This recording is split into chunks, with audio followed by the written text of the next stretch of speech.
Never before have we had greater face a complex, rapidly changing world. Think of it a moment. It is a world in which supersonic speeds are commonplace. It is a world that has seen the coming of the atomic bomb. It has seen the rise of the total state, the dictator, and the mass man. It is a world of new sensations, new excitements, new distractions. So much to be learned by so many in so little time. And I suppose you're here with no agenda, as per usual? On the contrary, I'm here for comics.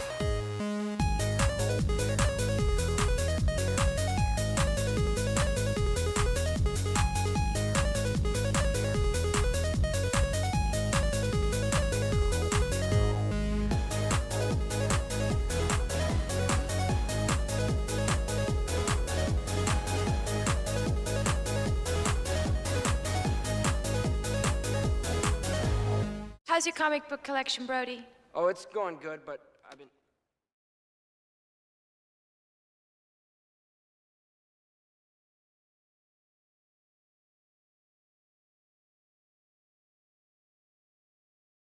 To my LCS guys. Oh man, it wasn't the I gotta fix all that. But no, we're here. But the one I was thinking about is I don't even remember anymore. That completely blanked my train of thought because we went to the wrong window. But aside from that, maybe it'll come back to us. But they don't really care what we're talking about with Christian Bale and movies. Oh, that's what I was saying. Remember I, Frankenstein? The Aaron Eckhart one? Like that was really bad. But then that one came out around the time of like the James McAvoy one. But you were like, oh, I see, like 3 years ago, Frankenstein came up for everybody to option, and you guys all rushed to get on it, and now they're coming out, and maybe one of them turns out good, but not often. I never saw either of those two, but oh no, Andrew's gone. Where could he have gone? We've lost him. Well, let's see. Until Andrew comes back to us, how is it going, everybody? Welcome back to another episode of Foil Variant. I am your co-host, Mav Spencer, editor of Bounding into Comics. You might know me. I am normally joined by my boy over here, Andrew Rodriguez of the RIPPAVERSE. He is back in action after a nice vacation out with the family in, what was it, North Carolina, something like that? Somewhere on the East Coast that I am not familiar with. But we will be back. He is here. You saw him for a second. There he is again. We're back. We're in. All right, we're rocking and rolling. How you doing, buddy? I'm doing pretty well, man. I just got back a couple of days ago from a nice week-long vacation. Was I right? Was it North Carolina? Yeah. No, South Carolina. Dang. Oh, at least I got the Carolina. At least I got the Carolinas. That's all I care about. Carolinas, yeah. So yeah, I had a great time doing that. Now back to work. Got a lot of great projects in the works. Some really exciting stuff. And as always, I am busy as all sin. I mean, good to be busy. I'm happy you're busy. I know a lot of what you're busy with. You guys are going to love it. Also, speaking of busy, I'm sure we will have a moment for it at the end of the show when we're wrapping up. But I did see you guys have some big announcement coming tomorrow. And I'm not even putting on an act, guys. This is not a kayfabe thing where I'm setting up Andrew. Like, we haven't talked about this. I legitimately just saw a tweet from Eric that was like, big announcement trailer or whatever. And I went, I guess I'll ask him about it. Monday morning. Oh God, is this gonna make you wake up early again? Do you have to get up at it's a 9:30 live stream. Okay. I'm not gonna have to get up at no stupid hour. I'll be up at my normal time, which is like 7:45. Again, it's you. I know you can handle it, but there's just a part of my soul that knows, like, my good friend is like having to get up at 4 a.m. waiting for that coffee machine to beep, right? Like, thankfully, I don't have to do that anymore. Going yeah, forward. No, that is true. Well, has it been 1 or 2 launches so far that you guys have had that new time? It's been like 2 launches so far. Yeah, and it's worked out pretty well. So we're gonna maintain that, and I no longer have to get up at the crack of stupid in order to be ready to help out for a launch and monitor thing. Which makes me so happy, and eventually we'll get you guys to the yes, collectively as the Foil Variant audience, but also the collective comic readers out there, we'll get you guys to the point where, like I've told you, I want you to not have to manage that stuff. You know, hire an intern for it. But of course, that would be great, right? Yeah, that's far flung in the future. That's big dreaming. But aside from big dreaming, aside from the future, we have books that came out this week. We have books that came out a couple weeks ago or last week. Again, it's not like Andrew's been gone for forever. We missed 1 week. Not a lot. Obviously, the big book from last week, I mentioned it to you guys when we were on our stream. Yep, it was Ultimate. We will talk about it this week, but aside from that, I don't really think there's anything we didn't touch upon, anything really exciting to bring up. That was really the only standout one from last week that I'm aware of. Like, I looked at my my list, and I'm like, that was like the only book that was like a big book that like we're both reading anyway. Yeah. And so this week we had a number of books drop. Some were very good. So I actually it's so frustrating, and I'm sure all of you out there can already guess where we're going with what books were good, what books were not. Just because I know we won't cover it, and you and I were touching upon this really quick before we got busy with our days before the show. X-Men number 16, I believe that's what it was, right? That's the new 16 one. 16 came out this week, yeah. So we've both kind of gone, all right, we're dropping this, we're out of here. We both ended up picking up 16 because there was a variant each of us wanted, which was pretty funny. Didn't have that that variant. Why didn't you tell me that? There's been like 2 days I could have gone out and looked for it. I looked at the rack when I was at my shop. I was like, oh, they don't have it. Oh well. And then I just didn't even think about it. That's how far out of my mind and thought processes Mid-K's X book is for me right now. Because it's just like, I don't even think about it. And that cover is great. Oh yeah, it's fantastic. Miss Marvel, like that. I saw that cover and I was like, shoot, all right, I'll get that if my shop has it. My shop didn't have it, so I'm not gonna cry about The it. good news is, here, I'm pulling it up so we can show everybody what we're talking about. You guys have probably seen this. It is Alex Ross does a series called Timeless for Marvel, where he does these really, really essentially timeless portraits of the characters. Like, these are the ones you would put in museums, you would put in like if we had them in real life, like these are the ones you would put in museum banners and all that sort of stuff. These are the ones that go in the history books. It is, let's see, is it this one? That gonna work? There we go. So he's back. He's doing a new set of them. One of them was for X-Men this week, and it is this beautiful Warbird, Carol Danvers, back in the day. Just, yeah, exactly. Like, you cannot go wrong with it. But what was I going to say? Oh, the good news is, A, I can go look for it. That'll be super easy. But B, also, I see these covers in shops, like in secondhand shops all the time. Like, I guess, I think what it is for those of you who don't know, Alex Ross did a set of these ones previously, but he does like 32 of them. And they go on like every book. So I think what happens is somebody goes, oh, I want to get in on, collecting these covers. And they get their first 5 heroes they like, their Warbird, their Punisher, their whatever. And then they go, oh my God, I have to buy all of these to get that? I don't know about that. And then they abandon them. So the good news is we will get this to you. The other good news is, as much as we are not fans of like Alex Ross sequential art, this is still like, the man still has talent. He can still produce this. Absolutely. And his covers, he's produced some like pretty iconic covers, and I love his cover work. Like, him on covers is fantastic. It's his interiors, just, they're almost, it's basically like doing like a comic book that's by Kincaid or something. And it's this beautiful high art, gorgeous painting. You can see the strokes, and you're just like, this looks great as a splash or a pinup or a cover, but it's almost too much for interiors. The best comparison I can always make is, obviously there's Kingdom Come, right? Alex Ross, Mark Waid. To me, that his art works for that specific story because of what they're going for, the reverence of the past heroes, that it really works in. But that also, I would say, is a credit to whoever helped him do layouts, whoever, probably to Mark Waid for direction, because there is another book he did in like 2007, 8, 9 called Justice. Have you ever heard of that book? Oh, yeah. It was basically just a Justice League Legion of Doom story drawn by Alex Ross. Mm-hmm. It's not like the art is so like you don't know what's going on. He's not good at action. You're just kind of like, yeah, I'd rather have, you know, I'd rather have David Finch or whomever, anybody else on it. I mean, I'll take David Finch on just about anything. Man, he's freaking good. Going back and looking at these, obviously we both saw Thunderbolts, guys. We will talk about that later tonight. But going back after watching the movie and looking at the old Sentry stories and seeing his art on that first New Avengers run, I like. Dude, Jay Lee was Jay Lee, the guy. What was it? That 5-issue mini? Yeah, the one that actually introduced him. It was Jay Lee, which is so nuts to me. Like, what are you doing? You know, who was it? Was it EBS or no? Tom King. What are you trying to do? Cancel the one of the most iconic artists working today for doing a cover for was it Ethan, right, that he was trying to do a cover for?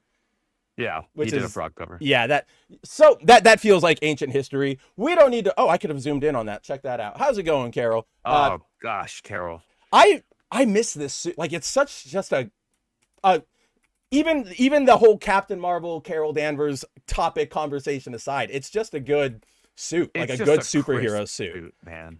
It is so nice. It's oh my gosh, it's iconic. Hold on. Oh, here we go. We got the Turner book. Yep, it's here. Is that's the Clover Press one, right? Yeah, this was the Kickstarter one.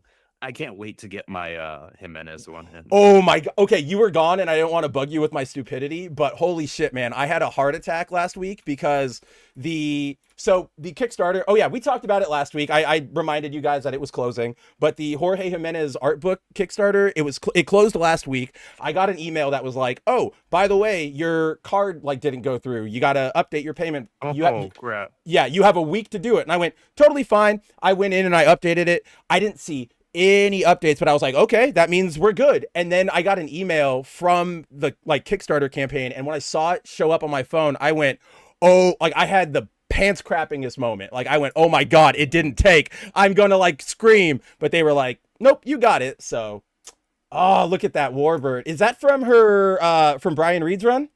Is that a cover from that run? Jeez, that was a cover from Brian Reed's run, man. Turner knocked that cover out of the park. Turner normally knocks his covers out of the park. What are we saying as if he doesn't? I know what you mean. I know what you mean. When was there a time where he didn't? Even to Turner's skill or iconicness, I guess is probably the right but wrong word I want to use. He did that cover for Civil War, the one that's just it's literally just the hero standing divided on the line. Yeah. That image out of all the alternate ones that aren't Cap and Tony fighting each other or the Iron Spider, that's one of the more iconic images. And I think that just speaks to Turner because the subject itself is not that really exciting. You know what I mean? Yeah. Let me look it up. But then of course there's that awesome Spider-Man cover he did with the Iron Spider on Cap's shield. Yeah. It's the classic. It's the classic. Why does everybody only want to do very, very tiny versions of everything? Dude, comic book covers sometimes or interiors are the hardest thing to find, high res stuff, just on Google. Yeah, that's what I mean. Just not trying to find a digital version of the comic. No.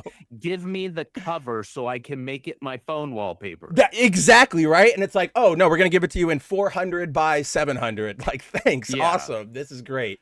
But yeah, this would work. This is the one. I still had my old LG flip phone from 2006. That would actually be kind of, if you opened up an LG flip phone and you had this as your wallpaper, whatever voodoo wizardry you did, I would be so impressed. I don't even remember this one of him and Cap fighting. Oh yeah, dude, these are I didn't realize he did so much Civil War art. These must have been variants because that was when they brought him in, and they had him do, I think, at least one cover for every freaking book. I would believe that. Was this do you know, just because you're his a big fan of his, was he DC first and then Marvel, or did he go Marvel then DC? I just don't know the timing. It was DC first because he did the covers. Oh, for the Superman Batman. Supergirl. Yeah, that was that's 2003, right? Yeah, and then Civil War is 6.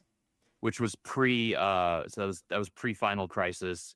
So yeah, it was before Civil War, and then Civil War saw that DC had gotten some major sales off of some of his covers, because he also did what was that Superman mini that was done. It was like it took place in Kandor or some like an alternate Kandor. Gosh, I can see it in my head. Godfall. Yes, Godfall. There it is. Yes. And he had a dope cover for that. Except the only thing I don't like about that is I think the suit's kind of whack. I'm not a big fan of the Godfall suit. I kind of dig the suit, but not for Clark. Not for Clark.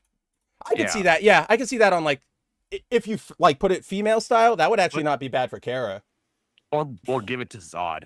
Or Zod. But that if you give it to Zod, you got to blow up that emblem. I always want Zod to have like, I'm like, fuck you. I'm Zod. Yeah, exactly. But our love of Turner, our love of Civil War, all of that aside, yes, guys, we have lots of books to talk about. We have lots of Spider talk tonight. We will be talking some Thunderbolts when we get to the near the end of the show. But before any of that, let's say hello to everybody who is already here before we truly jump into everything. Why don't we just hang out with Carol? There's nothing wrong with hanging out with Carol. How are you doing, love? I've got no problem with hanging out with Carol. Carol. I was literally about to say, like, this Carol, pre-Avengers leader Carol. I want to hang out with you. Run Carol, I will hang out with all day. I think I talked to you about this a few months ago, but I randomly read the story where I think it is the Kang Dynasty story in the comics with the Avengers, but it's the story where Carol's like alcoholism starts to get the best of her and she gets like kicked off the Avengers. It's such a good, and she like fucks up and she like tries to, I'm here to help. And they're like, you're not on the team. And she's drunk and she screws things up. I loved, like, it was such a compelling and cool character. And I'm like, it's night and day, right? You have that Carol we all liked because she's flawed and she's human. And yeah, she was not supposed to be Captain America compared to what we have now, which is just the best at everything. Hate what they've done with Carol, even if that suit is kind of coolest that she has. But aside from that, speaking of things that are actually very cool, we have Punk saying, what's up, Foil Variant in chat? Gonna listen to you guys talking comics while I'm watching the Hurricanes Capitals play their game. Hey, good luck to your boys. I know those playoffs are happening right now. My guys are not in it, so I have completely tuned out of hockey at this point. But always happy to have you, Punk. Punk said he picked up Psylocke #7, Red Sonja versus the Army of Darkness #1 yesterday. I think I have Psylocke to read, but I didn't leap to it because where are you on it? Are we? I did. Are we still reading it? So I decided I was actually going to drop it. Yeah. Last issue, and I had intended to because, like, all right, finish the first arc. First arc was fine, I guess. It was okay. I wasn't like thrilled about it. I wasn't looking forward to each issue. And so I was like, yeah, you know what? After that first one, I remember after that first one, we were like, ooh, this might be good. Yeah, and then the first issue was the best of that arc. By far. And then it just kind of went downhill slowly from there. Issue 6, which was the last issue, I was kind of bored up until like the last few pages when she ends up at Haven. Right? Yeah. And Rogue shows up, Magic's there, and we've got Death Dream, and I'm like, oh shoot, now we're talking. See, we just need to deal with Gail's corner of the X-verse right now, which is ridiculous that I'm saying that out loud. But this is where we are in 2025, man. Gail's got lock on the best X-Men books right now. To the point where like okay, so we're dealing with some cool stuff that I actually care about now. All right, I'll pay attention for another issue. This issue was fine. It was better. It was better than most of the first arc, but it still wasn't as good as that first issue. And my hype after last issue kind of tapered off a little bit. So now I'm back at that point where it's like, do I keep going? I don't know. Like, there was a fun interaction between and a really cool fight scene that involves Psylocke and Rogue. Well, those fight scenes have always been good. I've not had any problem with the art in the book. It's just it's all in service of kind of nothing. Yeah, it's just kind of And like, I don't care. The thing is, I don't care about all the other stuff that's going on in No. Psylocke's world, right? Like, I don't care about her relationship with Gray Crow, I think. Gray Cow, something like that. Yeah. Whatever it is. I can never remember his name. Unimportant character as far as I'm concerned. And then I don't give a crap about Devin. I find the character to just kind of be annoying. I kind of forget they even exist. Yeah, well, they do something even more annoying with the character in this issue. Oh, really? In that, like, Grey Crow, like, remarks about, oh, how incredible Devin's, like, tech and modifications that they made to Psylocke's stuff are. And I'm thinking to myself, no, they're not. This is dumb. What I do not care about a mechanical, whatever the hell it was that she did to, like, Psylocke's kunai. She could do that with the psionic power. Okay, that's what I was about to bring up. Is like I forget Devin exists, and then anytime I think of Devin, I go, oh yeah, they only use that character to give her the stupid, like, mental energy infused kunai, which, like you said, she can just do mental energy kunai. She doesn't need. She can do it with her swords. You know, it's so unnecessary and stupid, and it has nothing to do with the character being whatever. It's just that the character's written just as obnoxious, and clearly the character is just written to be there when you had so many other options. I've said it a zillion times. I knew you were going to. Yes, it should have. And I do not like Quentin Quire, but he and Psylocke have a really fun chemistry to work with there. That one issue of X-Men, right, where they go into whatever the, like, dark room, the bug rooms or whatever, in like whoever's mind. That was cool. I every time I think of Psylocke, I'm like, yes, it should have been Quentin Quire, like 100%. That would have been fun. That would have been fun. Devin is boring, and there's no substance to the character. The character just exists. And if the character just exists, then you may as well just be a background NPC character. Right. Why are you taking up so much panel space? Why are we dedicating so much time to trying to push, like, this character when you have so many others that, like you said, could be interesting to follow? Is anybody going to remember Devin in 5 years? Like that's sort of where I get, like, caught up on a lot of this stuff. Is Marvel keeps like Marvel and DC, they'll always keep trying to introduce these characters and force them on you instead of letting you, like, meet them and try to, like, get to know them. And I don't think it ever really takes. I mean, take for example Birdie, right? Sabretooth's old, like, companion. Yeah. They did a huge push of her. She was in the Marvel vs. Capcom games. She does not exist anymore. She showed up like twice during Krakoa, but that's just because remember, everybody had to. Everybody showed up. I bet you in the X office they probably went to, like, print out, like, whatever their database is of, like, all X characters, and they just had it up on the wall, and they were like, "Did we get Phoenix? Yep. All right, mark her off. She's in Krakoa. Good. We're done now. We never have to touch her again." But but yeah, that I'm right there with you on Psylocke, and. We'll see. It'll probably be another instance of you'll dance on it until next month, and then you'll get the book. You'll go, oh, that's right, I wanted to drop it, and then you'll read it and you'll go, oh, I need to drop it, like, absolutely right now. Right now, there have been a couple of books that have done that, and I'm fine with that, just because I'd rather spend my time on the books that I'm genuinely enjoying, which there are several of. Oh yeah, so, there are a lot. We're not gonna dive into it, but did you pick up the Jeff?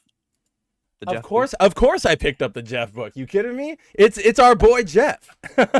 It's literally just a book to, like, thumb through and smile at all of the panels of Jeff. That's all it is. It's just so much. Yeah, it's just like, look at that. It's Jeff with a Hawaiian shirt on. It's Jeff watching a movie on a plane. This is like the Jeff. This is, how do I put this? This is the Jeff we love, and I am very afraid this will be the last we see of this Jeff pretty soon, because I fear that with his popularity, somebody's going to try to do something and take away his simplicity. Try and Deadpool him. That's what I mean. Like, throw him in everything, but then also make him this, like instead of just being like a cute pet, they're going to try to make him like a character. And that's what's really worrying me. And make him, like, stupid and meany like Deadpool is. Yeah, exactly. At this point, that's kind of what I'm worried about, because of his popularity exploding from Marvel Rivals. Yeah, but we can hope at least we got this. This was again, Kelly Thompson. Something happened in the last, like, 4 years. She has to have been replaced by, like, a synth or a clone or a Kryptonian what was it, Resurrection Matrix version of herself, because all this stuff we're getting from her, from Absolute Wonder Woman to Jeff, is so much different than what we were getting. Wonder Woman is one of the best books it's out one right of now the from best the big two. And it's Kelly Thompson, so good on her. And I love the artist. I'm sure you guys have seen them before. They're named Giru Hiru. They're two Japanese ladies. If you guys have read you might know them best if you read Marvel Comics. They did a bunch of in like the mid 2000s. There was like the Power Pack meets Spider-Man, Wolverine, Avengers. They did all of those, and they just have that really good, simplistic but also expressive anime, but also Western. I don't know. They land right in it, and I just always like seeing their work. It's always fun. But this was my favorite panel. This is the one I was looking for, where Jeff gets he gets the Hulkbuster. Let's go. Yeah, I saw you post that one. That was funny. But yeah, no, definitely a solid issue. Again, guys, Jeff's fun. If you're looking for just fun, don't be put off by the fact that it looks like it's for kids, because yes, it is, but that doesn't mean we can't enjoy it as well. It is still damn fun. Also, just for you and me before we move on, in that movie here where he's watching it on the plane and it's the symbiote Jeff from the Venom War special, I was like, oh, hey, look at that. You guys remember he exists. Exactly. But that's what we got with Jeff. Moving on, we have our boy Zero is here. Always happy to have you, buddy.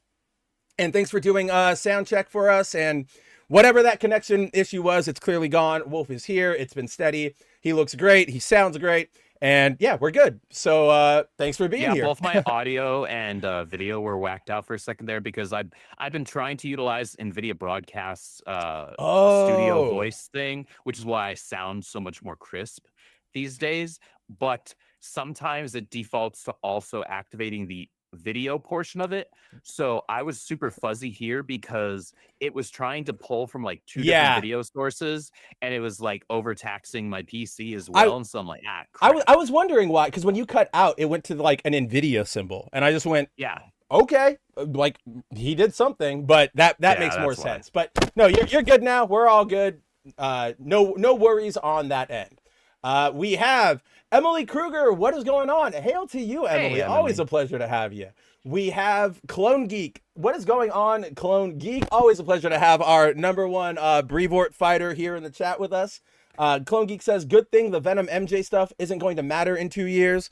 Bad take. Yeah, I got to say that's a bad take. Well, I think we both agree this isn't permanent. It's probably not long for this world. No, it maybe be a year-long thing. If that, but we'll get into it. At most. This is probably the best they've handled these characters. Everybody, even including Paul, but with an asterisk, a specific thing. Specific reasons. We'll talk about it. But like this, what we're getting right now is, again, it's playing with the hands we've been dealt. I think this is the best play Andrew and I could have hoped for out of Mary Jane, out of Venom, out of Dylan, out of all of this stuff. So don't worry, we'll get into it. It has actually been, I don't think we've actually had a chance to talk Venom. We've been like, I think it's been like an issue or two that we've had to skip because you and I have been just missing each other. We didn't get a chance to talk the actual reveal one. No, yeah, because when we did our like reunion show 2 weeks ago, it was our thumbnail, but we got carried away, and then it was like 3 hours in, and we went, yeah, we'll talk about it next time. So this is the next time. So buckle up for Venom talk, guys. There's a lot to catch up on.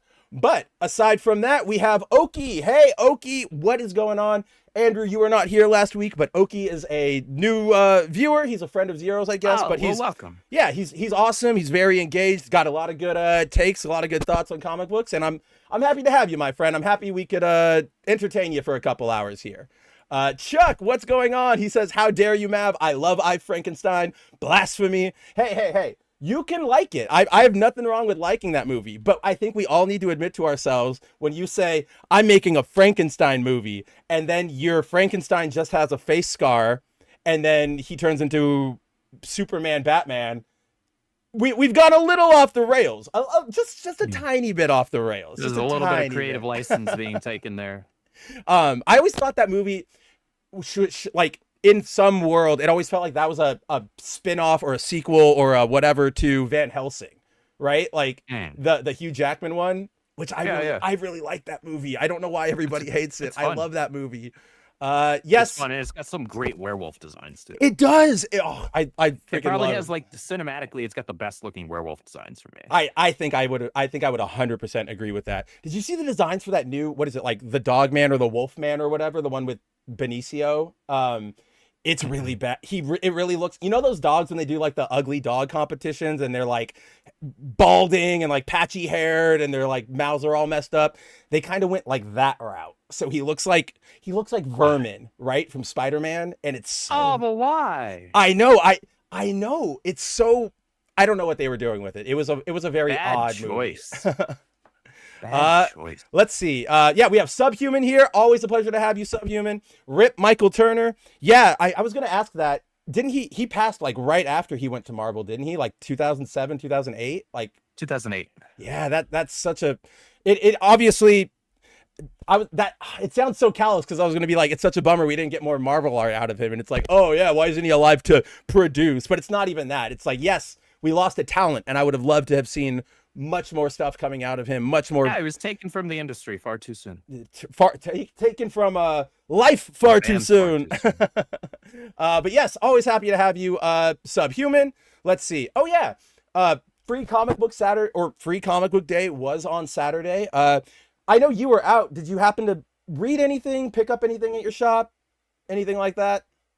No, when I was in my shop yesterday and saw what they had left as far as the Free Comic Book Day stuff, it wasn't anything that I was interested in. Yeah, it was probably all the like the Speed Racer or whatever. The Gundam Wing cover one. That's all I wanted. Which like that I feel like that one went immediately because my Pakistani guy doesn't even have it yet. Like I don't even know what is inside of that book, and I want to know really, really bad. Yeah, I only picked up I didn't pick up anything, but I have read the Ultimate, or I read the DC All-In Free Comic Book Day thing, and that was where they did the really dumb thing, and we got to be good about this, okay? We're going to be very good. Keep us on this. In this special, I know. I'm right there with you, okay? But in this special, guys, so the DC All-In or the DC special for Free Comic Book Day, one part of it was a preview for Slot's upcoming run on Superman. Not really a lot to say there. It is your very basic preview story. You would see this in the back, you know, the last 4 pages of any other comic book you've read. But the back half of this special is a short story in the Absolute Universe that sort of sees a unknown narrator jumping around, seeing all the heroes, seeing how the world works. And then at the very end, we learn that it is the Absolute Mirror Master and the real Mirror Master, the Earth Prime or whatever it is, Mirror Master, somehow found him. And now we're going crossover with Absolute and Earth Prime. And we talked about this a little bit. I don't like this is I feel like this move sucks, right? This is a lame way to cross these two universes over. Like we already have Booster Gold trapped in this universe. Yeah. Right? Like there's that already. So that's enough, and we can pay that off later. And if you remember from the to be pushed forward like this. Well, so hold that thought just because I'm gonna drop it if I forget this. But remember in the Summer of Superman, they had that villain, right? Like the monster that kept popping up. Yeah. And remember that was like sent by Booster, kind of. There's that like monologue at the end where he's like, I thought Clark would get the message, but they didn't hear. That's interesting, right? Like that to me is like, we're doing something new here. There are actual stakes. We get to this, and this just feels slop, right? Like this goes, oh, people like Absolute, let's get them to read our regular books and sell some covers. And I think you and I, as much as we would have probably said, like never going to happen, I think you and I accepted industry-wise, this was probably going to happen at some point, but early.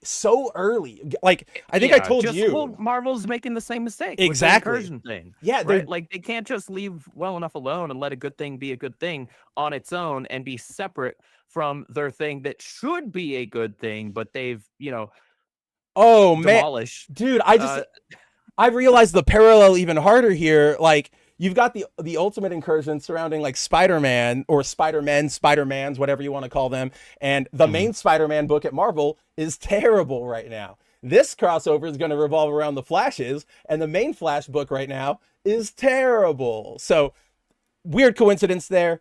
Yeah, it just feels you could have let these breathe. You could have let them really develop into their own thing, and then later down the line actually done like a crossover that mattered, or not even that mattered, one that everybody could have gotten along with, I guess is what I want to say, right?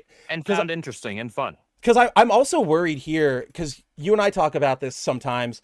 This is the first time we've seen all of the absolute universe sort of being confirmed as happening with each other, right? Like we know it is, but this is the first time on page we've seen somebody say like there are heroes or whatever. So I'm still kind of worried. At this point, I think only Absolute Wonder Woman had acknowledged the existence of the other two of the Trinity. I think, yeah, and it's only very briefly, very in passing, like acknowledges that they're there. Yeah, exactly. But that's it. Now we're getting the first bit of like bringing everybody together, and I'm worried because everybody is so different.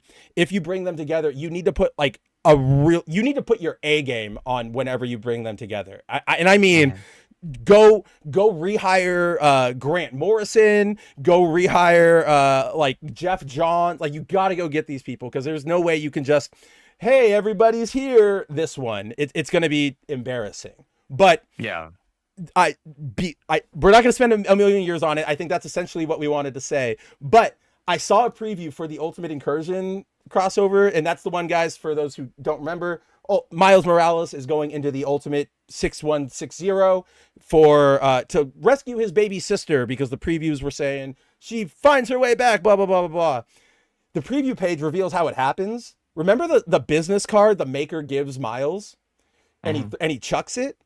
I don't know where this story takes place, because that event happened like 4 years ago. Yeah, it was a while ago. But in the setup for the incursion is that his sister is in her crib, crawls out, like sees it glowing in the trash can, climbs out of her crib, grabs it, and snaps to the 6160. And I'm just like, is that really the best you could come up with? Like, that's so dumb. That's so lame. It's so, what's the right word? Forced, I guess, is the right way, right? Like, it's so forced to get Miles there. I'm so bummed about what is about to happen. I know it's going to be bad.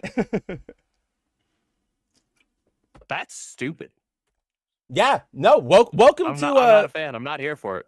Welcome to how they're kind of handling everything. It, like, once these books escape the immediate creative team or the immediate editorial office, all hell breaks loose. Like, yeah, I'm not a fan. Hopefully, I trust in Hickman, and I hope that him, Peach Momoko, and Brian Hill, and Dennis Camp, who are the 4 writers of the Ultimate Universe, and they made the plan, I hope they have a way to make this work that doesn't fuck up everything, because we didn't need it. We didn't need it. But that's for another day. Obviously, we will cover that when we get there.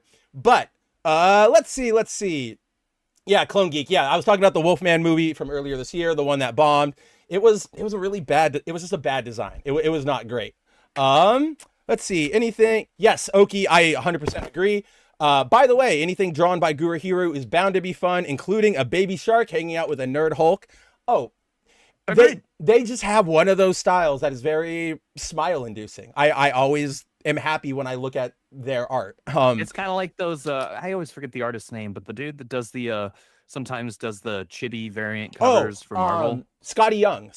Yeah. Those covers are always fun. Those covers are fun, and when you let him do, like, I would never give him a real book. Obviously, I don't think he would do a real book. I think he understands that. But he's done some of those like mini Marvel books sometimes, and they're fun. Like a Marvel Kids, short story or something like that. Right, exactly. He's good at what he does, but you got to know where to put them, I guess, is where I'm going. But yeah, Gurahiru's great.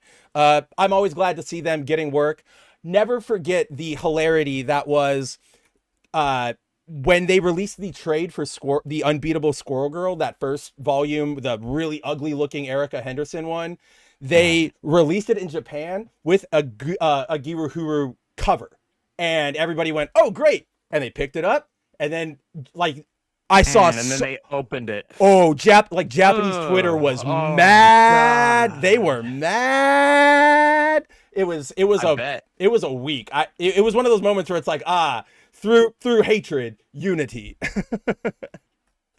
Let's see. That's actually not a bad idea. Clone Geek says, honestly, when Booster escapes, he needs to be the one that bans the Absolute characters into the Absolute Justice League. Could be like I wouldn't be against it. I just with a new universe, I'm sort of open to anything, but it's all about how you handle it. If it's written well, I'll be on board, or I'll at least go, let's go. I just don't want to rush into forming the Justice League at all in Absolute Universe. We don't know enough about these characters right now. Like the one, okay, that's not entirely true. So we've actually got quite a bit of character development, and this is a good segue into Absolute Superman. Absolutely, because we've gotten quite a bit of good character development out of Absolute Batman and Absolute Wonder Woman. However, where is it? Absolute Superman has done a lot of like just overall world building within his title, and the trade-off there unfortunately has been we haven't gotten that much out of current day Absolute Superman, current day Kal-El. It's been a lot of like, we've seen some flashbacks, we know a lot about young Kal-El, right? From back when he was on Krypton, and that was really cool, but we don't really know much at all about him now, about him present as an adult. And this entire issue has zilch to do with him. I was actually surprised by that. I was genuinely surprised. We have nothing to do. No him, no Lois, no Kent's, no, literally the only two characters who we've seen before are Braniac and Peacemaker in this issue. But to your point, yes, we barely gotten any Superman development. We, like you said, we know his past. In the present day, though, we only have basically hung out with him for 2 days, and all he's done is save that like camp, get busted by the Peacemakers, and then save Lois. So I think the last place we saw him was he's walking to Smallville, right?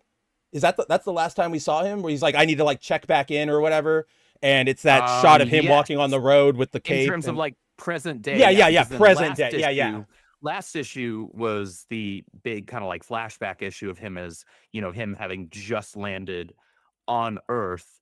And that was really interesting. And again, that's like more cool backstory. Right. But I still want to see more of him now as the hero. We haven't had really much of that outside of the first couple of issues. You know what? I think I would take this if we're talking like how to do the Justice. If they want it, let's just say they were doing it right now. Let's say, I don't even know who's in charge over there right now, but Dan Didio's Ghost is going, all right, next month, like we're getting them together. We're going to make the Justice League. I think you could only do it right now if you did it as sort of a event miniseries and then didn't keep them together, right? Like they team up for something, and that gets them to like recognize like, oh, there are other super people out here or whatever. But why would the Bruce we know immediately jump to being on a team? Why would the Clark we know go to being on a team? Diana maybe, but even she is very like, weight of the world is on my shoulders. Like I'm the one who's going to carry this. So I actually like handling major team ups like that. Especially when you were talking about your, comic universe's most powerful characters, like the DC Trinity. Like it actually doesn't make that much sense to have a consistent ongoing, to me, of the Justice League when we're talking about it doesn't. Like, your big, like say your big seven, right? Your Batman, Superman, Wonder Woman, Flash, Green Lantern, Aquaman, and Martian Manhunter. Yes. Right? That is the correct configuration there. It doesn't make much sense to do that because all of those characters on their own hold their own solo series when written well. And that's where the focus should be. You should bring them together as the Justice League. The Justice League should only really be called together to handle a major threat. The Justice League should be treated more as like an event mini-series rather than a constant ongoing. That's how I would handle it. It's like, okay, here's the new big thing. All right, this is going to be a 6-issue or a 12-issue max. And then we're going to go back to doing our normal everyday broadcasts of our solo series. If I put on my my DC publisher brain, you could have even done it like each era gets a Justice League series, right? So you have like Justice League or like New 52 Justice League, Rebirth Justice League, or what? And that's I actually really like that idea. Obviously, it also helps in terms of continuity because one of the big thank you. I was going to bring that up, man. Yes, when you're dealing with these, big team up books like the Justice League, when you're dealing with characters who each have their own individual solo ongoings, you're having to figure out like, okay, so when does this actually take place? Because both of these books came out in the same week. Right. Right. So when is this book? And in terms of the Justice League, the one that like the thing that always gets me, especially with DC insisting more and more in recent years that Batman is like a founder and he was there from the beginning, is that doing that immediately torpedoes all of the year one, year two, like early year Batman shadow mystique that he's supposed to have, right? I think it's they lampshade a lot in all the movies and stuff, but it's like, is that Batman? I thought he was just a legend. So like everybody now knows you exist, and then I go over to Detective and everybody's treating you like an urban legend. Yeah. It just doesn't. It doesn't track. It doesn't it just doesn't work. So I actually like that idea of making it an event thing. That would be very, very cool. Other teams, it makes sense. You can have an ongoing Teen Titans. You can have an ongoing Titans. Your ongoing, Young Justice, characters who do not have their own individual solo ongoing books. That makes way more sense. And if like something like the Justice League, man, that should be a big event mini. And if you really want to, dude, you could do the MCU Thunderbolts route, and you could have, the Justice League United, but they're not really a team. Oh, I'm Maxwell Lord, I'm Checkmate or whatever. We're going to assemble our own Justice League. And there's the Justice League International, and there's your monthly book. Like, you have it. And if you guys remember, like, the reason we got Justice League books back in the day, or these big team books, is because they were vehicles for characters who weren't selling well or things like that, right? That's why we got Iron Man thrown into the Avengers. That's why we got Thor thrown into the Avengers. That's why they went, oh crap, we have Captain America just sitting here. Let's bring him back. Let's throw him in here. That's why back in the day, the original founders of the Justice League are like, what? Flash, Aquaman, Black Canary, Martian Manhunter, and I think Green Arrow. No Superman, no Batman, no Wonder Woman, but none of the Trinity. Right. And that's because they were able to sort of hold their own books with Action Comics, with Sensational Comics, Detective. Yeah.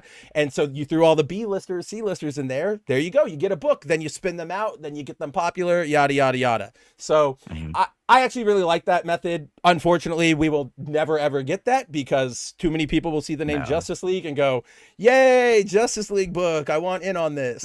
There have been plenty of instances where there has not been a Justice League ongoing book. Technically, we just got out of one. Right? Yeah. Like Unlimited, what was it? It was between, oh God, was it Dark Crisis? And now? It was wasn't it Dark Crisis? That the Justice League went missing and the Justice League had, disbanded and not reformed after that. It was such a dumb story.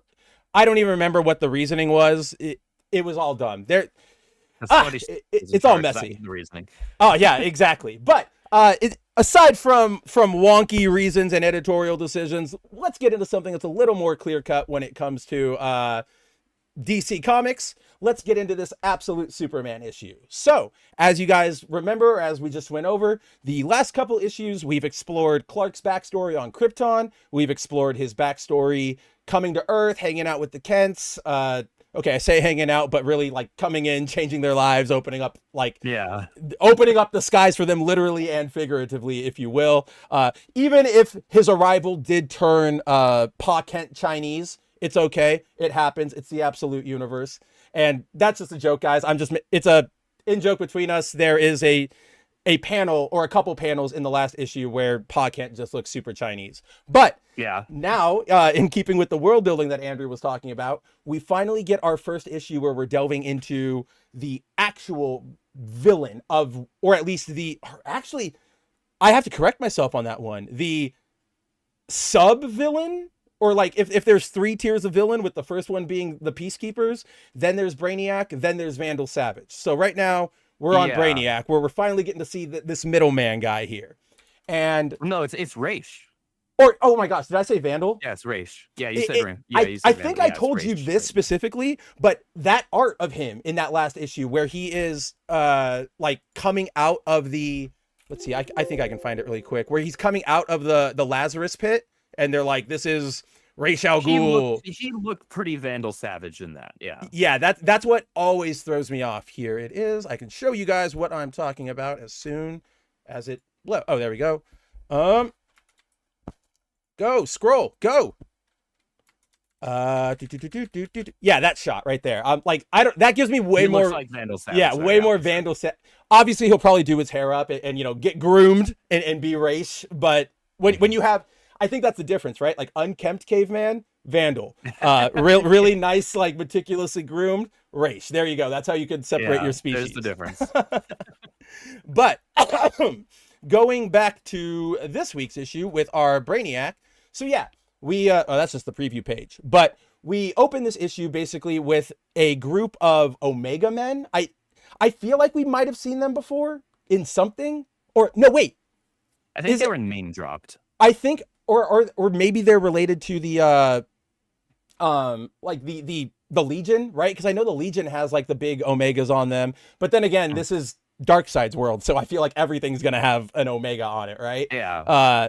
Which good if you like if you have your own theme park or city or whatever, I damn well want you to have gaudy merchandise everywhere. That is your right. But we open with these peacemakers, or these Omega men, infiltrating a Lazarus facility. They immediately find themselves outmatched. They start getting hit with very weird weapons, not normal guns, but things that shrink your skin, things that liquefy your bones.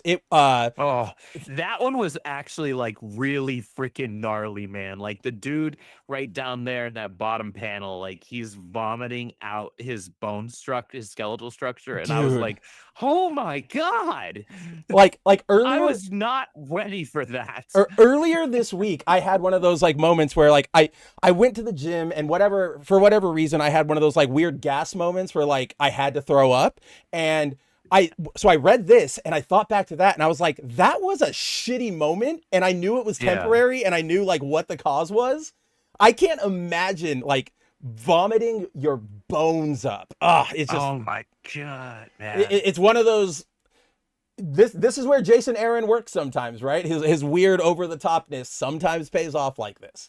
But we soon learn that the Omega men, for whatever they're here for, they've been tagged by Braniac. Braniac is the one who has been defending the facility. He has all these weird weapons, but we also get our first proper look at this Braniac. We've only seen him from the neck up so far, and we've seen him with these, you know, all the multiple connections running through his brain. He looks freaking wild, man. Here's the thing. I really want to see him drawn by Sandoval. Like, I think I like this design, but this is Garmine Dichapuchu, the guy we don't like. Like, he's still here.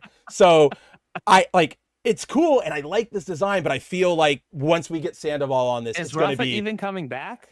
I'm pretty sure they haven't said he's leaving, but this is well, I was going to strike what I was about to say, because I was going to say this is the start of a new arc, isn't it? Well, yes and no. It's technically, how do I put this? It's in the middle. It's involved with the flashbacking, like you were talking about, but it's not like part of that Krypton arc. You would almost.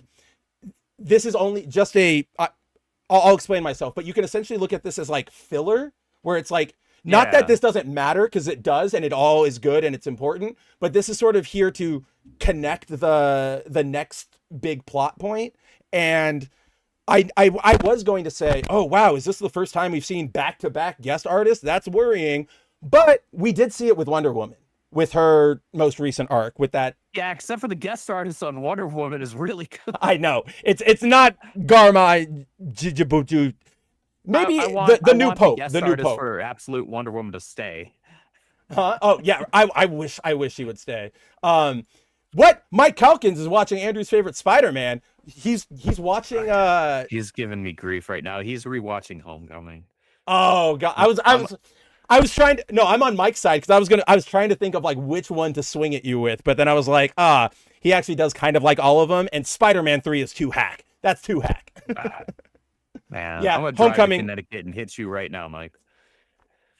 Homecoming is it's a weird one. There are things I like in it, and then there are things I hate in it.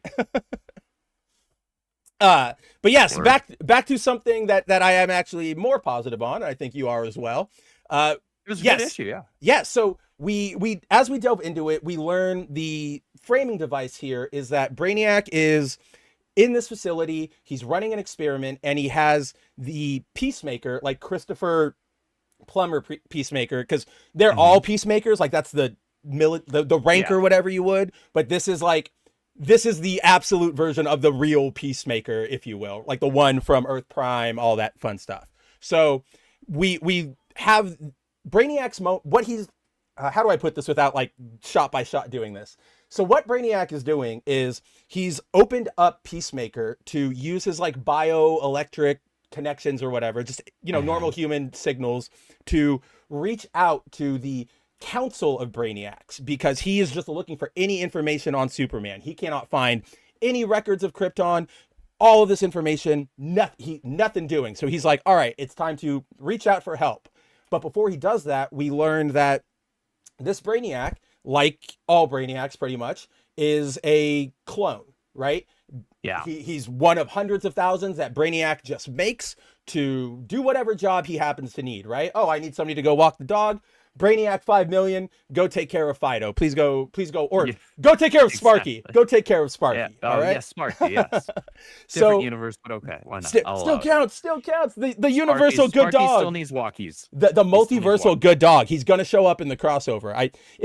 Honestly, if Gale writes anything in that crossover, I bet we'll get a poster of the what is it, the wanted, or not wanted, the lost dog poster. Yeah, wanted. Freaking bank robbing dog. But so we learned that this Braniac is just one of millions, but his job in particular is to shovel away all the discarded Brainiacs. Anyone that Braniac Prime has chosen or has decided isn't doing its job, isn't worthwhile, yada yada. Obviously, that takes a toll on your mentality when you're forced to shovel yourself away, sort of knowing that is going to be your fate. So he eventually, does go crazy and he starts like talking to the other Brainiacs, starts getting the sense of like, I am important. I'm not just trash. Like, I am a person. And eventually I liked this setup where he's supposed to shovel away all of the dead Brainiacs, but then he gets here and he's like, we jump about like 30,000 days, whatever that is. You guys can calculate it. I'm bad at math. And he's like, for the first time after 30,000 days, he's like, he opens the door and he's like, hello, nothing's been happening. And like, that to me is so terrifying, because think of like the robots in Prometheus and stuff, like David, they don't him, Brainiac, they don't age, right? So they literally probably just stand there for 30,000 days waiting and then going, okay, now I don't know. Mary. Right? Oh, hey, Mayor, what's going on? We are trying. So far, I'd say this is one of our better ones. It's going off without a hitch. So far. But yeah, I just thought that was like a terrifying sort of moment, just that remind you how small you are, right? In the grand existence of everything. But Brainiac eventually emerges, realizes that every Brainiac is gone. There's nothing happening on his ship. He finds the Braniac Prime is dead. I'm sure you caught this, Andrew, but it looks like a self-inflicted like suicide. It does. Yeah. Which if you guys know Brainiac, what could that have been? I'm more curious about that than just about anything else. That's what I was just about to say. Like, what makes the man who knows everything or close to everything, like, you've looked into the abyss and you've seen everything and you're still like, I'm cool. What do you see that makes you go, I can't do this? And pew. But mystery for another day, which I really hope we get to. With that discovery, this Brainiac goes, oh, I am Brainiac. And he now is the only, I think it's implied that he's the only Brainiac now. Like there are no clones I don't know. I mean, until he makes more. I can't tell. Did we see like at the end? Yeah, like because we do get to here, but I'm not sure. He's got new ones now. Yeah, I'm not sure if like, so just follow me here. I'm not sure if that's him making new ones or it's like these 4 that are left over. You know what I mean? Oh, maybe. Not very important. That's just me and Andrew being comic dorks and putting on our actually. What? That's possible, actually. Mare, a broken rib? Well, you shouldn't be watching this because you're going to have too many laughs. No, I'm kidding. That's awful. I hope you are okay. I've never had a broken rib. I can't imagine. I feel like makes it hard to breathe, right? The other night. Yeah, it's not a good time. Well, I'm glad you're at least walking and alive, and you know it didn't puncture your lung or anything. And I'm glad you're still with us, Mare. Thank God. Jeez. Hey, I'm just saying. But as after his flashback, we go back to the present day. Braniac does successfully make contact with the Council of Brainiacs, and I really like. So what happens is he reaches out. I guess these are all just other Brainiacs that weren't on the ship or whatever that exist out in the universe. My read of it is that they're like higher tier Brainiacs or whatever. The Brainiac, we'll just call him Brainiac Prime. Yeah. No, I think Brainiac Prime deemed as like you are high value enough that you are at whatever tier or whatever rank comparative to all of these other schmucks and schmoes. I can get that. That actually makes a lot of sense. So. And actually, as we'll get into, because it's a bit of this that I really like, I think the narrative and the script serves that because so Brainiac reaches them. He starts talking to them and says, does anybody know what the hell this is? I've gotten a sample of this cape. I don't know anything about this guy. What do you guys have? And everybody goes, what? This is preposterous. We don't know. Oh, rabble. We're Brainiacs. We know everything. And then one goes, actually, I do know. It is, you know, and she, and I don't know. I like this consortium style thing that they've got going on. I like the arrogance. And then the fact that like one of them goes, actually morons, like I'm Braniac. Yeah. Right. Like, yeah. Actually, so she lets him know what, you know, it was Krypton. It was blown up. Kryptonite or the chunks give off a unique radiation, but then, the way it ends is that same Brainiac goes, she's talking to him, and then she goes, wait a second, who called us? And he goes, boink, and he like cuts off because because he's not supposed to, you know, to your point, like he's not on their rank. He's not in their his rank tier. he was told his rank was 0. Oh, that's right. They specifically say like you are 0, you are bottom. And I just like that. Like I called, they responded, and then it took him a minute to go like, wait a sec, who are you? And then click.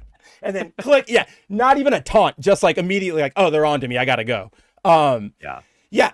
And then that's sort of where the issue ends. We learn that Brainiac has a piece of kryptonite, and that's where we'll go from here. But that is essentially, like Andrew said, there's not a lot of plot development. We just got a lot of more world building, more stage setting, if you will, which I'm not against, but I am after like 3 or 4 issues of flashback. I'm anxious to have the actual present day story move forward. Me too. And especially because that last shot of Clark walking into Smallville after having saved like all those people and met Lois and I need to, there's that. Oh my God. I just remembered that's not even technically the last scene because there's that. And then there's that epilogue shot of Martha in like the bed with dementia. And she's talking like she's like in an assisted living facility or something like that. But remember the people, she's like, my angel, he'll come. And they're like, she's crazy again today. And I'm like, he's on the road. He's almost there. What could happen? So that is that's my read of it. I was a fan, really like what we're seeing with this potential Brainiac here. Again, can't wait for Rafa to come back and replace the Pope here. But all in all, you know, credit to the colorist, because I think the colorist really makes it so I don't remember that this is Dick Comanucci's art or whatever. He does a really good job. But that's what I read of it. Coloring was really good on this. And it's always good. It was a good world building issue, but like we both, I think, agree, I need the plot to actually move forward at this point. We've spent long enough on the flashbacks, on the world building exclusive issues. Like, give me current day Kal-El as Right. Superman. I need to see more of. Why'd you say that name? No, I agree with you. It's starting to feel like how Disney is doing Star Wars now, where they keep putting all of the movies in between like 6 and 7. And it's like, okay, guys, we know that this is probably like the last place that you can have freedom, but we got to move forward. You have to acknowledge eventually that we've got to move forward, right? Yeah. Which is like, if the next Devil May Cry game doesn't take place after 2, I'm going to riot. Like, I'm sorry. We need to address that 2 happened. We need to bring back Lucia. 2 is supposed to be the, like, chronologically most recent one. I know, and we still keep going back and back and back. Looks much older in 4 and 5. He looks like a hobo, and then he looks like a J-pop singer. So I'm looking forward to your explanation. But if you don't give us one before I die, I'm going to lose my mind. But address it, Capcom. Do it right now. Stop giving Andrew all of his fun Monster Hunter Wilds content and give us our damn Devil May Cry follow-up. Don't listen to Mav. Don't listen to Mav, actually. Don't listen to Mav. No, they need to stop so you can start playing other games, sir. But I haven't played anything in weeks. I feel so bad. I've only been playing Fortnite, and it's so the new season is Star Wars themed. I only got the pass because I have the Fortnite crew thing because it's $10 and I got it last month for all the Sabrina Carpenter stuff and I forgot to turn it off. I got the pass. It's like I see it, right? I go, oh, X-Wings, Poe, lame. But then I get in there and all the weapons are blasters and all the sound effects are Star Wars and you can like go learn to use Sith lightning from Palpatine. And I go, oh, this is why I loved this franchise like so much as a kid. It's such a weird thing, but that's unfortunately all I've been doing. So I don't really have room to talk, but I want better for both of us. But considering of what we have for both of us, what do you want to hit next? Do you want to stay? Actually, I think that was the only DC thing. I think that was the one DC book. You know what? I want to end on a high note, so let's hit Amazing Spider-Man. I knew that's where we were going. All right, so we get that nonsense. Yes, guys, we are back. That just leaves good stuff. That is actually very true. That leaves us with Ultimate Spider-Man, and that leaves us with Thunderbolts. With Thunderbolts, yes, I'm actually. You are. This is why we need you here, guys. Right? Everybody, send your letters about last week and be like, Andrew, when you weren't here, that show went off the rails. We had no idea where we were going. Thank you for being back. But what we will not be thanking anybody for is this latest issue of Amazing Spider-Man, guys. I do dig that cover, but I mean, what do you want? So it's so funny you bring that up because Mike. It is post. Amazing is not good. It is post 2009. Yeah, it is post 2009. Spider-Man is not good, but at least now there is a good Spider book. But yes, yes. We are being very, very sarcastic here with this book in particular. As you guys know, we are in the throes of the Peter flashbacking, learning, got drugged by the Hobgoblin and Itsy Bitsy arc. I don't even really know where I want to start with this. So I guess because before Mike made me laugh, I was going to mention, so the cover, obviously, Pepe Larraz, incredible art. Like you and I have had nothing bad to say about it. It is the best part of this book. If you took away the words, almost the only good part. I was going to say, like, if you took away the words, you'd have a good book. But yeah, I noticed this, that on like mainstream, like on Twitter, on the social medias, all the fans who are glazing Amazing Spider-Man, they only bring up the art. They're like, why are fans complaining? Look at how beautiful the book is. And it's like, yeah, it's more than that. Still gotta have a good story. Oh, Mike, I miss Nick Spencer. I do miss Nick Spencer. Like that, I know a lot of people we know a lot of people complained about that run, especially with the Kindred stuff. I was one of them. Yeah, we're not fans of the Kindred stuff, but it was still a better run altogether with the handling of its characters. Where it's like, oh gosh, well, at least it can't get worse than this. And Spidey editorial office was like, hold our beer. Well, they always do that. That's how we got here. That's literally what I felt after Wells. I was like, oh God, like we are at the bottom. We can't go any lower. And we are somehow finding a way to go lower. And I'm just sort of stunned by it. We're finding a way to go lower, and it doesn't even involve Paul. That's actually, yeah, actually, we That's actually really sad. that is really sad. Because at that point, it's like, what else can you do? You've crapped all over Peter and MJ's relationship, right? You've destroyed them. Yeah. It's not like it can't be fixed by a good writer. A good writer could fix it like that. But that would require Spider-Man office allowing them to do anything. Yeah. Yeah, they don't have that freedom. They don't have that agency. But you had that happen, right? During the Wells run. And you're like, what else can they do to like ruin this character? Right? That little mini arc that we had, Eight Deaths of Spider-Man. 8 Deaths of Spider-Man, which is completely forgettable and useless. It was so dumb. It was boring. I skipped, I think, just like the final issue or two because I was just like, I don't care. Dude, I do not care. This is boring. I don't care. This is dumb. I'm not interested. What is it? It's after, or there's that one issue where he battles with the little girl, but then he beats her halfway through, and then the rest of it is like the setup for the fight with the twins. That issue was the one where I just went, this is stupid. And I didn't read anything after that. I was just like, I just didn't care. I don't care. No reason to care. Guys, they were making me not care about Spider-Man. And so I was like, at that point, like, how do you ruin this character further? Right? Dude, they blew. What we're gonna do is we're gonna go back into his past as a kid, and we're gonna ruin Peter as a kid. That's exactly what I was getting at. Is you're saying what more can we do with their character? This is it. After you hit his childhood, you either retcon the hell out of him, or to what we were saying, you finally have to hit that Devil May Cry 2 point and move forward, right? So, and because we know Marvel, we know that's not going to happen. No, it's not happening. Whatever happens after this is going to be exceptionally convoluted. Even if it is the most like blasé plot, the way we have to get there is going to be exceptionally convoluted. But that's true. And what's sad is because we should all try to forget Zeb Wells, Mike. We should all try. Joe Kelly or Colin Kelly? This is Joe. This is Joe. Okay, this is Joe Kelly. He can write Spidey. The Spidey sequences are actually fun. His Spidey is good, yeah. His Spidey is pretty solid. Like, even though the plot itself is kind of like, why are we really here? Do I actually care? No. But at least there's Spidey being Spidey. That's cool. But then we have to go to some stupid flashback where we're retconning Peter as a child to where he's a little shyster. He's a little shit.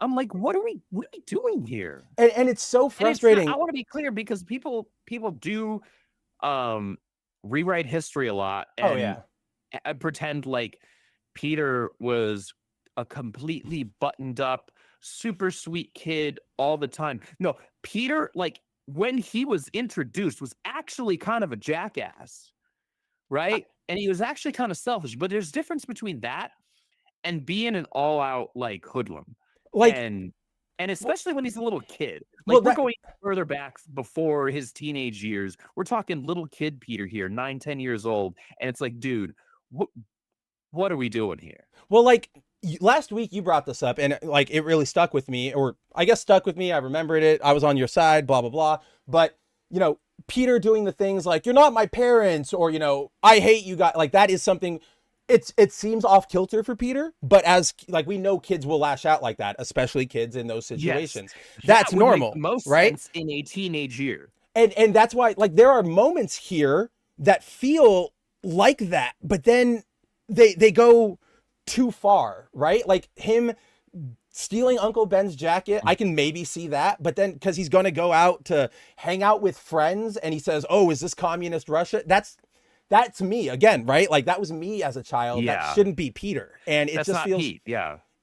And also you can have moments of rebellion with this character because nobody who's being intellectually honest about the character, especially with, we'll take even the most mainstream and, you know, public eye versions of the character. I'm talking like the Raimi movies and the, you know, the Mark Webb movies.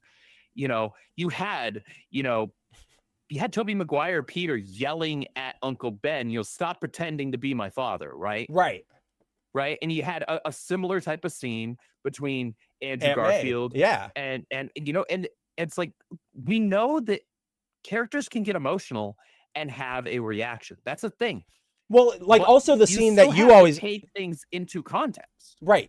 Oh yeah, 100%. You have to make it make sense with the character, right? Like what one of the things that we don't do it anymore, but when we were first hanging out talking and we talked about Amazing Spider-Man, I remember telling you, like, I don't really like the scene in Amazing where Andrew Garfield, knowing he has his powers or whatever, goes and shows off, right? Like very blatantly goes and like dunks and shatters the board or whatever. And you went, yes, I hear you, but also like that is what, think about it. That's what Peter would do. He would take that, I've been pushed around by Flash for so goddamn long. Fuck you. Like, bam, I'm going to do it. Right. I mean, if you go back to the Steve Ditko era, right? Like his own internal thoughts are him screaming that he wants to do something exactly like that. Right. I mean, like, I'll show them. They'll be sorry. I make this joke all the time, but that is Peter's first line, is him being laughed at by everybody, by Flash and Liz. And he says, they'll be sorry, like, that they picked on me. And he's like walking away crying and he's all angry. And I'm like, guys, Peter was basically a school shooter in training in the like first issue. He is kind of a giant asshole. And then this is such a good point that I don't think I've ever really put together. But yeah, in those first few, dozen issues of Spider-Man, he's trying to use his identity to make money. Like that is the point of it, right? He doesn't just jump in. That's why he goes in he doesn't start out wanting to be a hero and all of that. That was something that I think the Raimi films slightly touched on, but the Mark Webb films did a much better job because they made it more personal and they made it very selfishly driven, but they still tied it into his emotions and how much he loved his uncle, right? That was a personal vendetta. That was a hunt. That was not about using his powers to save other people. Yeah. And then he had that moment where, like I could have stopped this. This is why I actually have these powers. Yes. And then after that, like, and you feel that.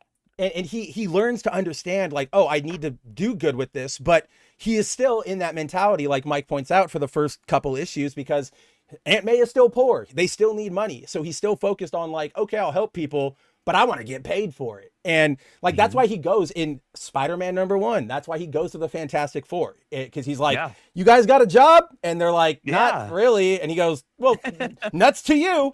And in fact, when he first meets the Avengers, that's the exact same thing that happens. They're like, you're a pretty good hero. Like maybe someday you'll be ready for the ranks. And he goes, what do you pay? Nothing. No, no, screw. And again, it's not even like, oh, well, I'll think about it. Like he's not nice about it. He's like, oh, well, no, then no, I'm not doing this. Like he is kind of an asshole. But getting back to this page, so Oki brings it up because he's probably had time to read it because we've had it up for so long. But he says, this page on screen looks like it could be some kind of hallucination. Does anyone seriously believe Aunt May would put her hands on Peter's neck? So, and to the credit, it is a hallucination. That part is a hallucination, right? But I wanted to address this really clearly because I see a lot of people going, oh, you're getting mad at, so we've seen these flashbacks in the last couple issues. They all go in the same gray scale, yada yada. People have been going, oh, you're just like, obviously he's drugged, obviously these are all hallucinations. But there is a very clear moment, at least in this issue, where he acknowledges that like this past stuff all actually did happen, because he goes, what is it? That's not how it happened. I did take Ben's jacket, but May would never. So I just wanted to point that out because we are 100% actually retconning Peter's like childhood. This is not him freaking out. We are this still retconning. Yeah. And at least insofar as where we're at right now, like my hope is that by the end of this first arc, we find out, yes, all of that was actually some like residual deep seated effects of the drugs and whatever, and so that was actually messing with his mind and none of this actually happened. Well, I would be okay. It would be kind of a BS cop out. That's what I was gonna say. Okay with it at that point, because I'm like, I'll take the cop out over like you actually going forward with that retcon. I'll give you that's too damaging to the I'll give you a good middle ground where I think that we could escape from this without going full, oh my god, it was a dream, where all of this stuff did happen and he did have a friend and he did lash out at times, but this is all, like you said, hyper exaggerated, right? So Right. so yes, he does know this kid, and yeah, maybe he did get into a spot of trouble with him, but did he steal things? No. Did he, yell out and get arrested? No. That's his brain going blah blah blah. But yeah, because I'm right there. I wouldn't want just like it was all a dream, because I don't need a holodeck, complete holodeck episode here, but I don't want to move forward with this retcon being an actual thing. It needs to go. But speaking of things that need to go, we are finally not finally, she made her on-page debut at the end of the last issue, but here we finally get the full reveal that the person working with Hobgoblin is Itsy Bitsy. Now, do they explain it in this issue? I'm just flipping really quick. No, they don't. So for those of you who don't know who this is, it is a character a few years ago. I think actually it's been 10 years now. Joe Kelly wrote a mini series, or not a mini, it was an ongoing that he was on for a while, but it was the Spider-Man and Deadpool. Yep, Spider-Man Deadpool. Actually a surprisingly fun book. Again, like Andrew points out, Kelly knows Spidey's voice, so that book is all Spidey, so he's locked in there.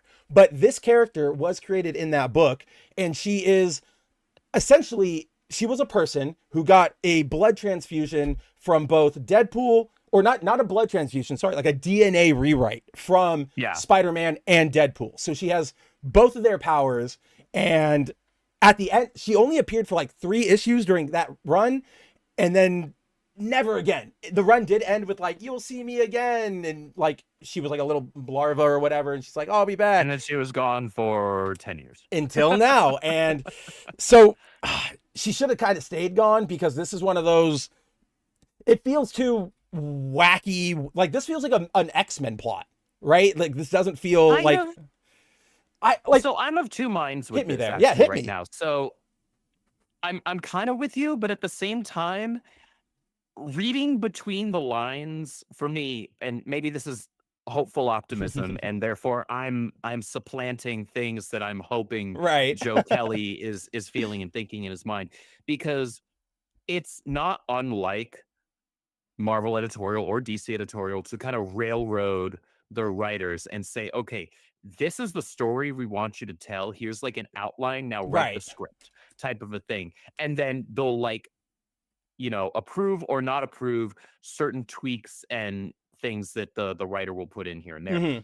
My thinking is Joe Kelly probably is using Itsy Bitsy here to feel like he has some level of agency and control over the story that he's telling. He's like, shoot, I'm not getting to, we were just talking about this before, right? The cards that were dealt. Right. Of course. Absolutely. So my mind, and this is again hopeful, that I could be completely incorrect here, but the hopeful part of me is he says, okay, I'm stuck with this story that I need to tell at this point.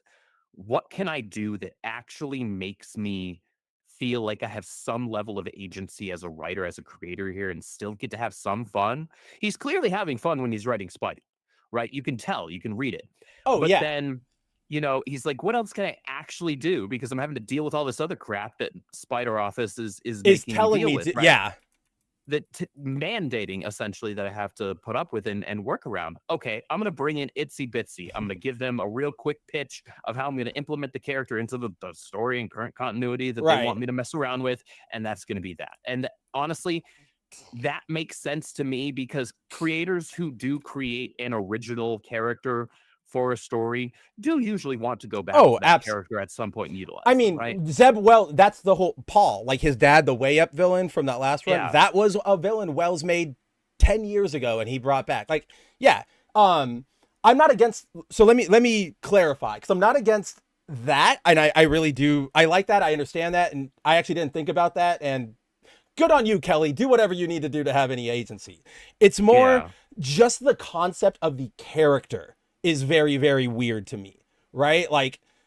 It's this weird blue-skinned half spider Deadpool.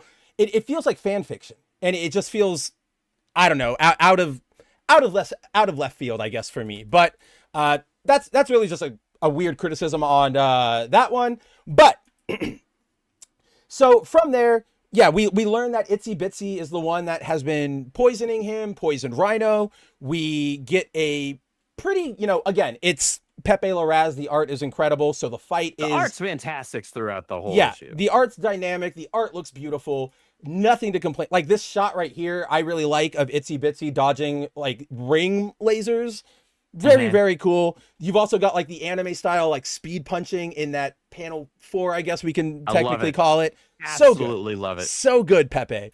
But then we get this really weird, I don't know what the hell they're going for here, but so Itzy's been assigned to kill Spidey. She doesn't kill Spidey because she's got some weird neurosis about him where like it's her dad. Like in Spider-Man Deadpool, she was calling him like dad. And now she's like, oh, I'm like super attracted to you. She tries to kiss him. Makes it more weird. Right. And I'm like, okay, but why? Like what is the, I don't even know. I don't even know what to like really say about this. It just feels, so you've got like Itsy Bitsy, you've got Shay, you've got the weird other spider love interest from the Infinity comics. Just give us MJ.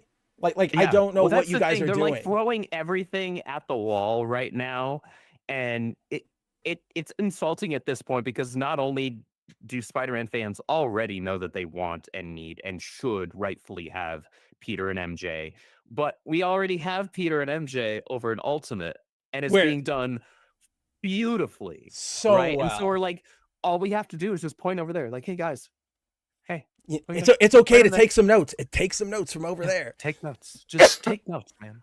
But at this point, let freaking Peakman take over Amazing. Just let him take over Marvel. Like, get rid of Brevoort. like just put him in. He's executive editor now. I'll make it so. But after that fight, Peter is still trying to recover from the drugs. He stumbles home to Aunt May's. He definitely looks freaking strung out there in those last pages. You know what? I think this is such I think this could have been so cool if this was done years ago. I think the setup of Aunt May thinking Peter is actually like tweaking out and on drugs and going, that explains everything. And genuinely because we've seen her think that, but that was sort of like the joke to the reader, right? Is like, she thinks it, but it's so obvious that is so far from anything that's possible. Here, like, he's strung out. Like you said, he looks like even the guys who are helping her move are like, oh, did you invite somebody from the shelter? And she's like, no. And he's like, hey, I'm here. And, he passes out. He's shivering. Whoops, I hit the wrong button. And I like that setup. It just feels like, again, I don't want to be here doing any of this with Aunt May. Like, I don't want to be doing any of this. I hide my identity from her. She shouldn't even be alive. Right? Like that's where I'm at. So it's like, this is a cool thing you could do. And if you did like an animated series that went for a while, you do that thing where you take from all of his history and you smash it all together and you do something like this. But right now it just feels like you're not trying too hard. It just feels like a good idea in the middle of, or a good idea too late, I guess is what I want to say. Question from Mike. Are you drinking wine, Andrew? Yes, Mike. It's like half of my blood content. And the other half is coffee. We know this, all right? The other half is coffee. Why do we ask stupid questions? But silly questions. But yeah, so then we don't really get a lot more out of the rest of the issue. It's a lot of Peter wakes up, he goes to Norman for help. I will cut in real quick. Hit me. I did actually, the whole like trying to sell us on Norman as a good guy thing is a real hard sell.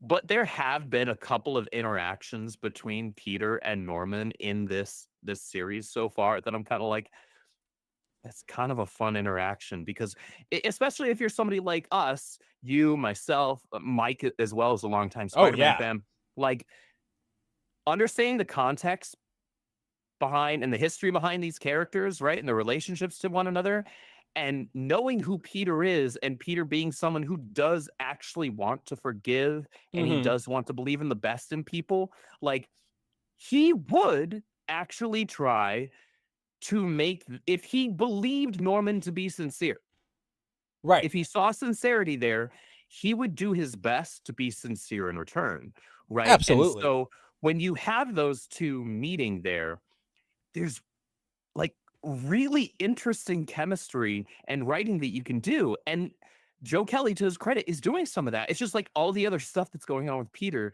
I just want to throw into the fire. Well, like, so I think I have that same read, because yeah, they do. I like this interaction here where Norman's, asking him, an addict let a mad scientist who had backing from hell inject her with a cocktail of your DNA and Deadpool's, and this 6-armed, seemingly immortal assassin calls herself Itsy Bitsy. Your life sounds utterly idiotic when you describe it out loud, right? Like, I liked that, and I do. There is a good chemistry to them. I mean, I think that speaks to them being super, arch foes forever. But I again think that it is just something that would have worked way earlier, right? Like, even so, I think you could have even gone up to the point of like after Gwen dies and after he looks like he dies and he comes back and maybe he has like a villainy run right there. Then he tries to go straight. I think you can yes, you have that really heavy weight of Gwen, but then you have Peter still going like, yes, I am Peter. I want to believe. The problem is we've had like 40 years of him being literally the worst. True. He stole their baby. He poisoned all of their friends. Like, there's so much he did here where it's like, if you said, I'm turning over a new leaf, I would go, okay, cool. I'm open to seeing you do it, but I'm not going to be here being your biggest cheerleader until it's like 10 years down the line. I agree. It feels like it's like, all right, but like, why did it take us this long to get here? That's what I mean. I guess I don't want to necessarily say I could take or leave. I feel like they're using it as something to fall back on, to like attempt to feign to shift up the status quo, because Marvel is really the house of status quo. Is what they are. Even more so than DC. Yeah. They're not the house of ideas anymore. Not they're the house time. of trying to, they're trying to just maintain the status quo, and they will do things that will try and give the appearance that they're shaking up the status quo, but they're not really. Because, okay, they might change one thing over here, but everything else is being like rewound back to like 35 years ago in terms of where we were at with some of these characters. And it's like, okay, like I see what you're doing. I do understand. I'm intelligent enough to see what you're doing. Of course. And at a certain point, I'm going to take certain things at face value and be like, all right, this is where we're at right now. I'm at least I don't actually like the idea. No, I know what you're saying. Oh, I know. I think we all know that. Norman I think we all know. Straight. But all right, if you're gonna do it, like, at least entertain me. And so Joe Kelly has had some interactions, some scenes between the two characters that have genuinely entertained me, and I'm like, all right, that's actually kind of all right. I can see myself sitting there in that scenario, seeing those characters interact, and it should play out just like that. At least you're doing a good job with it. Like, regardless at least of how I feel about the premise itself, at least you're doing a good job with the execution. I can absolutely agree with that. You know what? I have no pushback against that. I will bring up, Oki asks, so how long until Norman Osborn turns evil again? I'm impressed it lasted this long. Maybe. Probably that. But I only bring, obviously all of us are going to go, place your bets within a year. But I bring it up specifically because you were saying, like, you don't know sort of what their plan is for it. What are they doing? Why it took so long? I think what they're doing right now with this is they're holding on to it as their get out of jail big event free card, right? Like, okay, we're going to hold on to him as long as we can. Oh shit, all the sales are dropping. Here, hit the button, Norman Goblin again, and you can advertise the hell out of that. Get 70 variant covers on, issue 31, which is like nobody would ever buy, but it's you made it an event. So probably not long, but at least, like Andrew said, we're getting some fun out of it. And maybe in the future, somebody does a Marvel Age series or something, or an animated series, and they pull from this, and we get this. Like, can you imagine if we put like a whole other movie in the middle of Spider-Man 1 and Toby and Norman Toby and Willem got to have that sort of like mentor Batman Alfred almost relationship? Would have been amazing. Would have totally worked. Would have made all the turns later on even more, impactful. So like Andrew said, it's a good thing. We're enjoying it now. Hopefully somebody, on my end at least, hopefully somebody can do something good with it later on.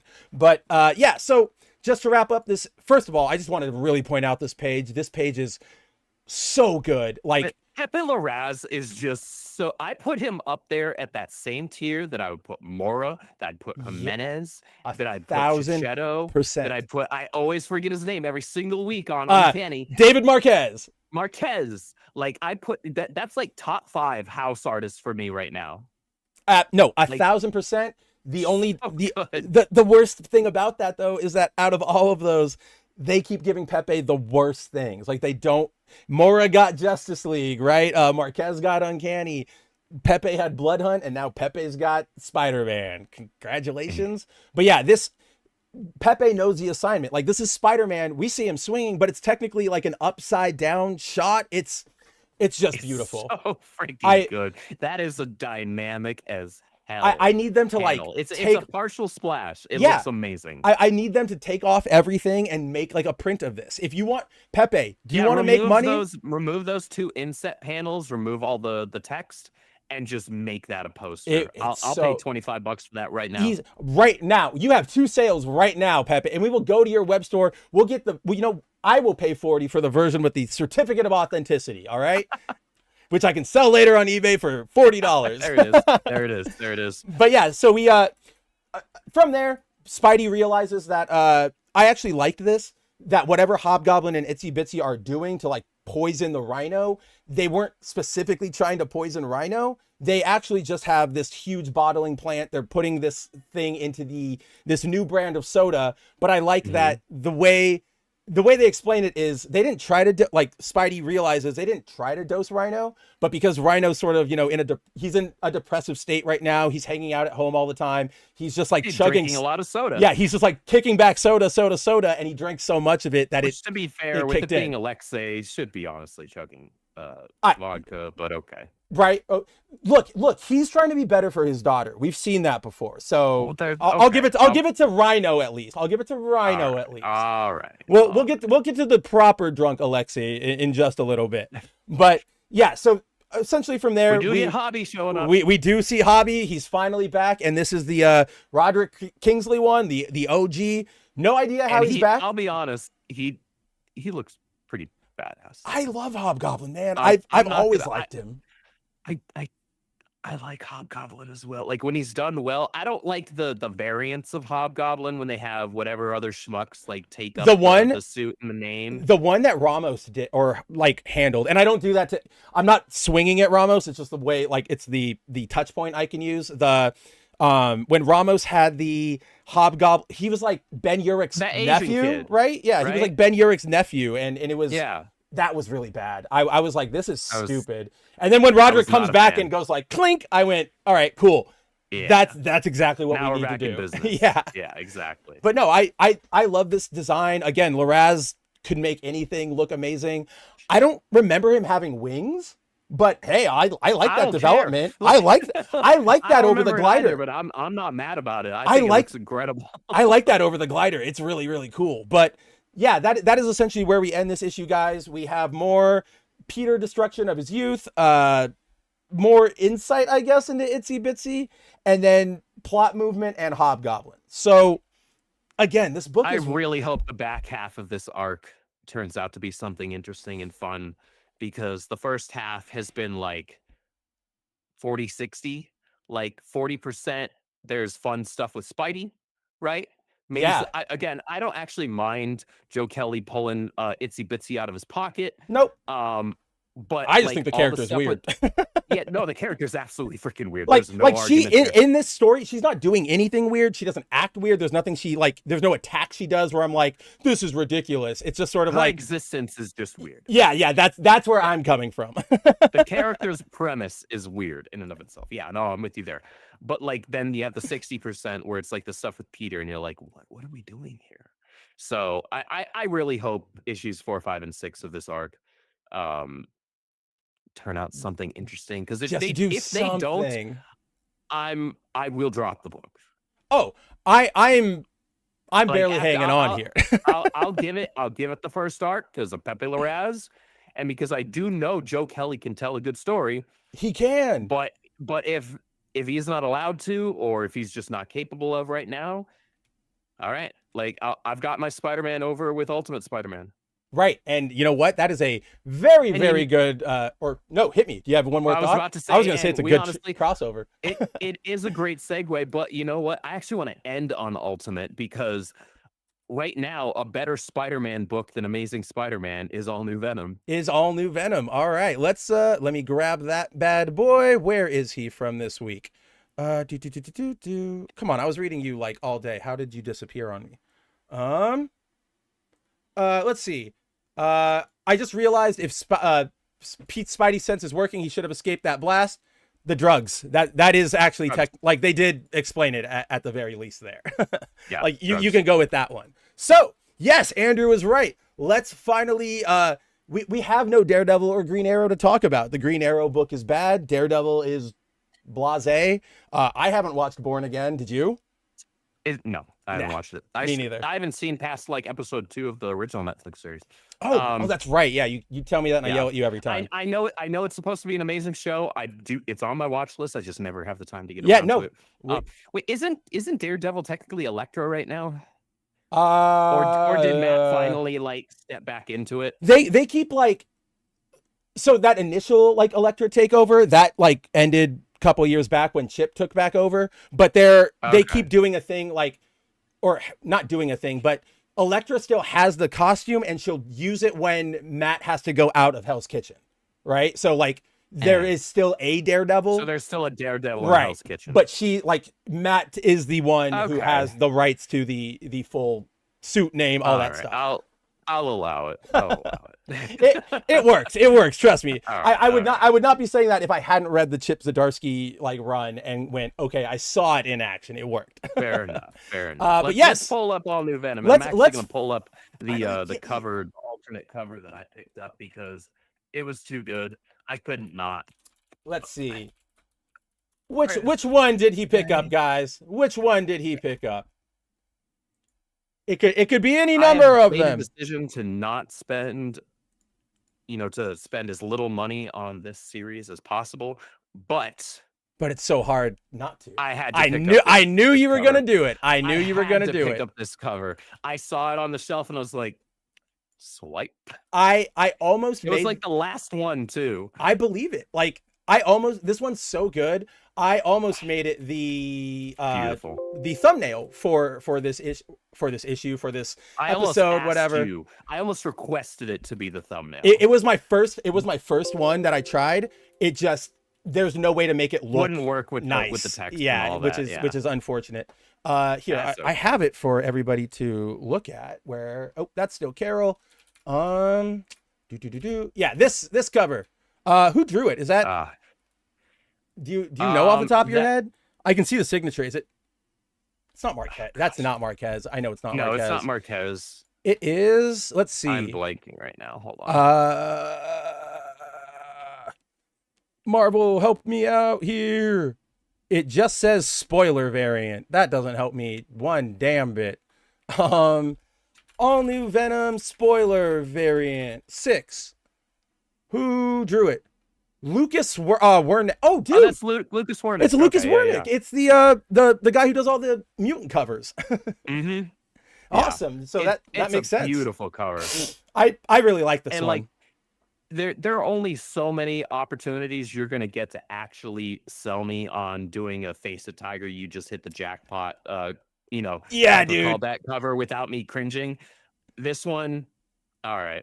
This is one of the few times I'm right with you. Like I will allow it. Like this one, I think I would have liked this way, way more. And this is not really anybody's fault if we didn't know. Like if we were still in the 90s and we were kids and we had no idea that MJ was Venom these last few months or whatever, and we saw this one, I would go, this is incredible. Like that is how you show it off. That is the way you make that reveal. But unfortunately, we're not in the 90s. So we all knew this was coming. We all saw this at the end of the last issue, but we are finally here. We have our reveal as to who the all-new Venom is. And as you guys can tell, it is MJ. So as we open, we learn that what happened is if you guys remember, there was a mini series for the Venomore event. This was so I'm like overjoyed at like what we're about to talk, like what I'm about to describe to everybody, because if you guys remember, if you've been longtime viewers of the show, or you've heard us talk, you know, in recent weeks, or if you're new here, hi, how's it going? But Venomore, the last big Marvel event, Andrew and I were all in on, and we were really about it, except for like 1 or 2 series, mainly the Wolverine book, and mostly there for the art. But the Spider-Man series, the Venomore Spider-Man, we felt was an incredible, like we had so much fun with it. We saw that Colin Kelly and Jackson Lansing clearly just didn't want to buy into the Spider editorial, get rid of MJ angle. And while it had really bad art, thanks to Greg Land, that story was really, really, it was great. Now, Andrew and I have been hoping, you know, we've mentioned it on the show, that they will pick back up from there, that this Venom thing will have to do with that big Arachneid Venom 3 movie monster tie-in thing. And the reason we have been like hoping for it, I guess, or like not so confident that it will happen, is that oftentimes with big crossovers, you will get, you know, all these miniseries. Not all of them are remembered. Not everybody kind of gives the same weight to them. You might get like oh, remember that Arachneid we fought? Oh yeah, move on. But to their credit, we are actually like going directly into the logical point of where this should all start. And it was that miniseries. So very, very cool for us. Yeah, we called it. We were on it. But essentially, we learned that during that fight, you know, if you guys remember, there was that really cool moment where her jackpot bracelet goes all Venom, and she's able to blow away the Arachneid and save her and Spidey and all of that fun stuff. So what we learn is that in that fight, she broke the jackpot bracelet. And for those of you who don't know how her powers work, she puts on that bracelet, it rolls 3 slots. The combination gives her a random power. The only one that is confirmed is that if she rolls 3 skulls, death. But before the Venomore, she and Paul made sure that like they put in all these safeguards where that was like 1 in trillion, like she says in this book, like it's safer like being jackpot than driving a car with a seatbelt on. So after the fight, it starts fritzing out, and we get this really, so I'm sure you probably thought this while you were reading the issue, but like she starts going through all these really weird, gross, like monstrous transformations. And this is like, I loved this shit. Like I was like, this is what I am here for. But it was also kind of freaking me out. I was like, what are you doing to But that's why I liked it so much. Because normally we get like, oh, I went limp or whatever, but she goes crazy. No, man, here. They did some body horror stuff here. And so yeah, she's patrolling. Elevated horror, Mike. Yes, elevated horror, right? Yeah, we're classy up in this. We're hereditary here. A24 wrote this issue, but we get her first form, which is, what does she say? A weird jelly form that can't fly. So she hits the ground, she splats. I like this. Then it turns her into a Kree warrior. I thought pretty badass there, honestly. I like that, right? I was like, oh, that's pretty cool. Like I was like, that's really cool. But then this is where it starts. Is her bracelet finally hits, like it starts going venom, skull, venom, and her body reacts. So here, her skin is like turns into symbiote, right? But it's not supposed to be, right? Like a symbiote is a symbiote. It's not your actual skin. So it just starts freaking her out. Here, her what is this one? Her bones repelled. Like her bones were trying to her bone structure's all out of whack. It's like trying to eject itself from her body. It's so wild. But we learned that if you guys remember, the Venomore series ended with Venom leaving, like separating from Dylan and Eddie, because Eddie at the time was filled with like symbiote magic goo thing, where essentially if I touch them, they're like, or Venom had the goo. And since Eddie and Dylan are actually DNA wise symbiotes, he knew that if I touch them, they're gone. So he runs away, he hits the sewer, and he's like, I'm just going to die. Like, leave me to die. I only hurt people. And he, MJ stumbles upon him. And they agree, like, we have to bond together to live. And to that point, they're actually bonded at a level maybe he's done with Eddie, but Venom says right here, they're bonded at a molecular level. Yeah, like this is something completely new. To the point where like they have to be touching the entire time or they die, which sets up a really good joke. Oh yeah, right here where Venom's got like his arm around MJ and Paul goes, "Do you have to do that or whatever?" And they're like, "Oh, sorry. No, but we do have to touch like physically constantly." But and don't worry, we'll get to Paul. We'll get to the Paul of it all. The Paul of it all, if you will. But then yeah, MJ and Venom agree like, "All right, we're going to do this." And they have been combined crime fighting sort of ever since then. In this sort of like symbiotic but no pun intended, like we got to live, but I also want to live. And what I mean by that is MJ in this issue reveals that when we go to the Paul of it all, Paul has been just completely, what word am I looking for here, Andrew? Like clingy, not even clingy, like overbearing. I might even be the right word, right? Like every time, honestly, he's being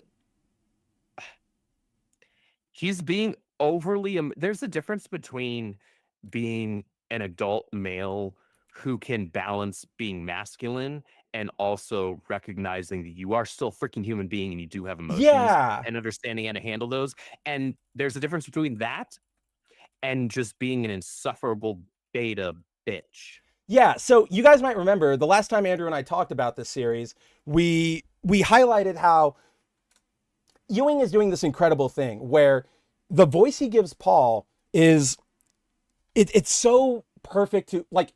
First off, I'm sure everybody here has seen these people or know these people, whether personally or online or whatever. But Ewing is able to, he gives Paul a voice where Paul says he like knows therapy speak and he sort of understands what you should be, like what it's meant for, but he doesn't, it's so selfish, right? Like he's not here going, "Hey, I'm worried, but I'm also like, can you talk to me?" He's going, "Hey, I'm worried. You need to like focus on me," instead of even asking MJ what's going on. Like this whole page here, or like this page and the one before, MJ's talking about how after the arachniid, she was buzzing. She was like, "I can't believe I just fucking killed like the arachniid. I am a superhero." And Paul, instead of, like enjoying that with her or talking to her or asking her what's going on, leapt to, "There's a problem. Your bracelet freaked out. You have to talk to me." And it's like Andrew said, it comes across as forced and whiny as opposed to a concerned partner.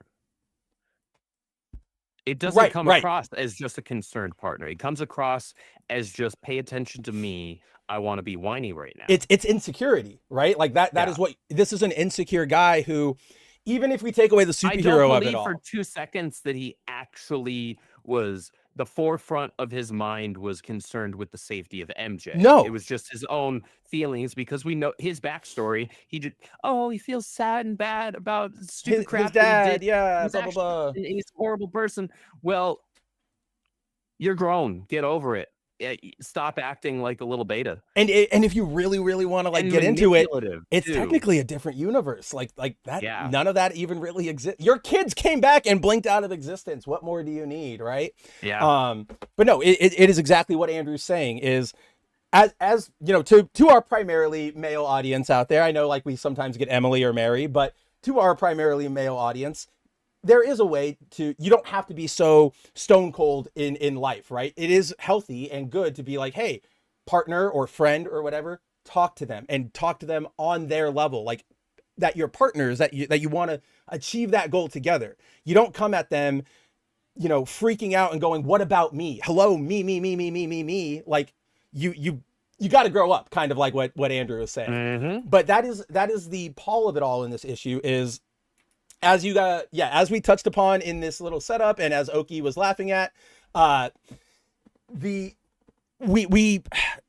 is sort of playing out as a therapy session, like a de facto, couples therapy session between Robbie and MJ and Venom and Paul. And again, they didn't sit down and say, "Let's talk about your relationship." It's sort of like Robbie showed up at the right time and was like, MJ, I know. And then Paul, or no, he went, hey, Paul, I know. Then MJ walked in the door and they're like, okay, we all need to talk about this. So yeah, throughout this entire time, MJ is trying to be like, this is what I was going through. You know, I was really excited. I really wanted to do all this.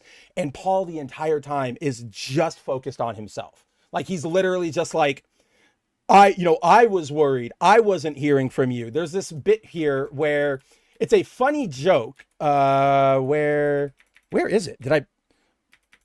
I think you know which one I'm talking about, Andrew. I just don't know why I can't find it.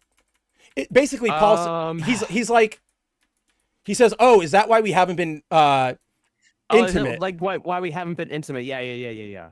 And then he says like, why can't I find that joke? It's so good, and I know it's in here. It's after they're off of the couch. After they're sure they're no longer sitting on the couch. I know, like that's why I'm like, where is it? This is, let's see, your signal went dead to me. MJ passed out on the couch, got exhausted. Luck of the draw, Dylan. Paul. Where is it? That's super weird. Okay, I'm like actually kind of freaking out. Where is that joke?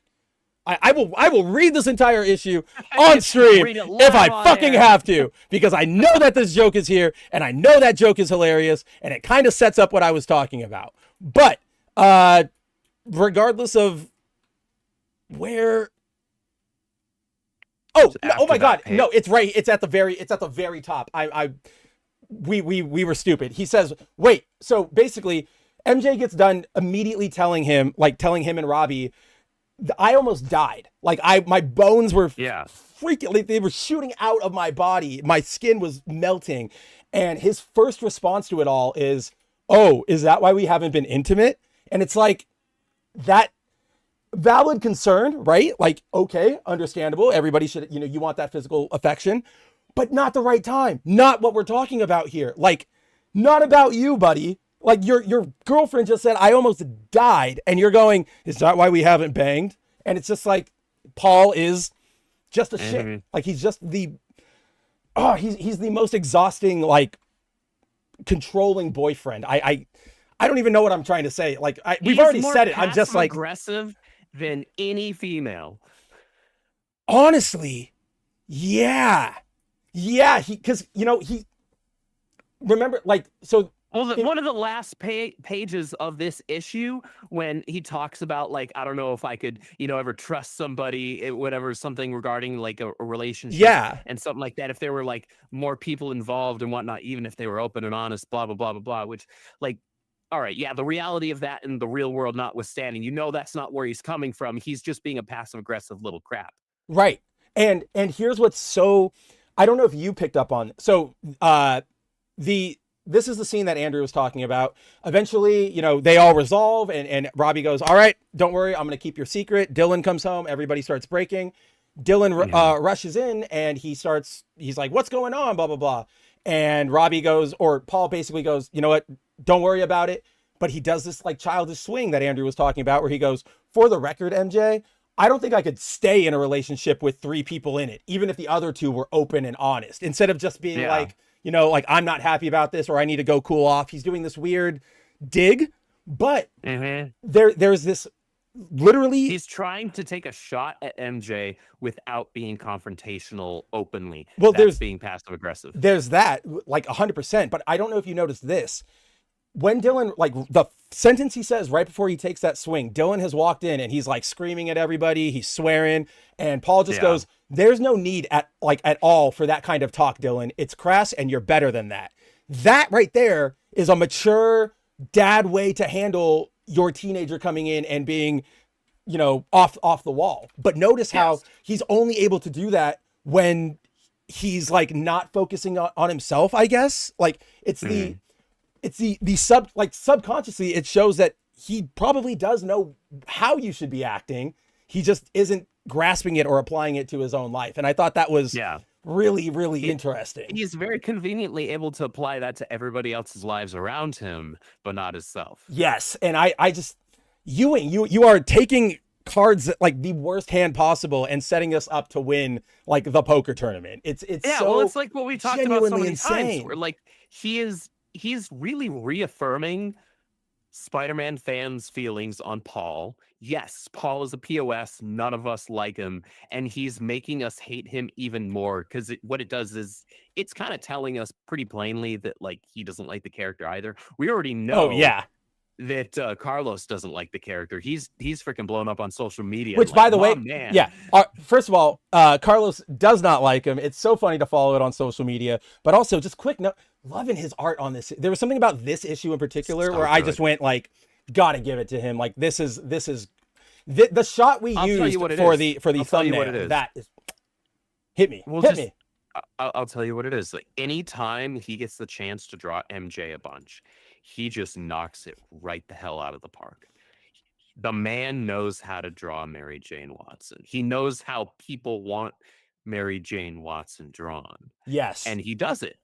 He just does it. And he does it so freaking well in every single panel. And then back to Ewing, like we've said this before on the show, Dylan, he has turned Dylan, who was already kind of an interesting character because of just kind of like where he's placed and the situation he's in. But he's taken that and like utilized him as the vehicle and the voice for the audience and the fans who hate Paul and hate the situation that he's in and can't stand any of this crap. And he's taking shots at Paul. He's actually we've seen him be pretty respectful towards MJ. Like he likes MJ. And so that to me, that's like, okay, so he's not just pushing back against adults, right? It's not a teenage rebellion against adults. No, he knows this guy is a piece of crap and he's treating him like one and not making any two bones about it, but he respects Mary Jane. Well, he knows, like, I think it's like it boils down to he knows MJ is authentic. He knows who she is from they, being bonded to the symbiote gave him probably some of Pete's, feelings and memories, but then also just from the recent interactions he had while being Venom. There are like, I don't remember if it's in this book or if it's in Venom War, but there are a lot, like, I know there are a few times where like Dylan always like takes shots at Paul, but does it as like, you can do better than that. Like, why are you with that dork? And like, he like likes MJ, but does not like Paul. And I think it does go into that like teenager thing where, maybe he doesn't know exactly what he's picking up on, but he knows that Paul is like a shitty person and MJ is a genuine person. Right. Like this felt so, natural for teenagers. He just like walks in, school sucked, thanks for asking, didn't learn anything I'll ever use, and all the other kids are dumb creeps. And I was like, yep, sounds exactly like a teenager. Like that sounds like when I was in public high school. Exactly. I didn't learn jack today. But that is where we stand in terms of where we are with Paul and MJ. The issue ends pretty interestingly. I don't know where we're going with this. Well, I think we've seen a teaser of an upcoming issue that it had. There's that cover for the next one. Anti-Venom, like fighting MJ Venom, and based on the way that this ends, it sounds to me like it's kind of a setup. Yeah. Like, all right, I need us to make this look like it's a legit fight, so that I can keep convincing them that like we hold on to Dylan or whatever. Because for those of you who don't remember, like go along with it. All right, just follow my lead type of a thing. Yeah, because for those of you who don't remember, when Venom War ended, this like new anti-symbiote company like abducted him or took him into custody. Flash works for them. Flash arranged like with MJ, like, can you just adopt him? This isn't good for him. Yada yada yada. We don't have to get into it, but that's the basic setup of that. I do think it's going to be some sort of like weird setup plot, but I don't know. I like Flash. I like Anti-Venom. Might be cool. Abso-freaking-lutely. Let's see. There was... Oh, the last thing I wanted to point out before we kind of move on is for all that stuff we were just saying about Paul and how he, isn't caring about MJ and all this stuff. I want you guys to... that sounded too formal. But anyway, in this first panel... or panel 2 technically, MJ says, Paul, I'm sorry. the only time an apology is said, period, right? Like MJ goes, I am sorry. She recognizes like me keeping the symbiote from you, me, you know, not being honest. I've hurt you. Like she's saying, I'm sorry. At no point has Paul said, I'm sorry for, you know, not trusting you. I'm sorry for not talking to you. And even right here, she says, Paul, I'm sorry. But then there's the 2 dashes because he cuts her off and just goes, so what now, Robbie? And it's just like, what a child, like what a child. And that's where I think Mike said it a second ago. Oh, I scrolled up way too high.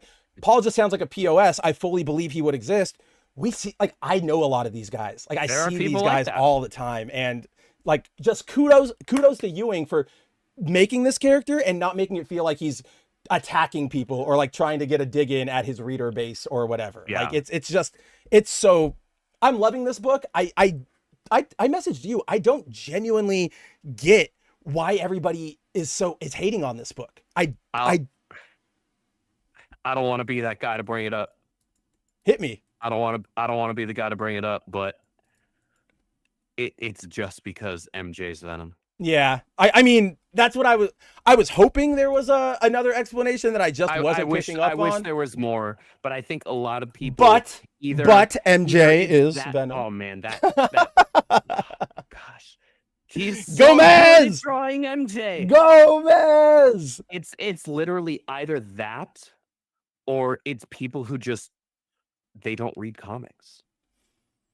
And they don't know squat about Spider-Man. They don't know outside of maybe they watch the movies. Okay, fair enough. Yeah, thanks, Mike. Or they don't know squat about Venom. Because we said this in the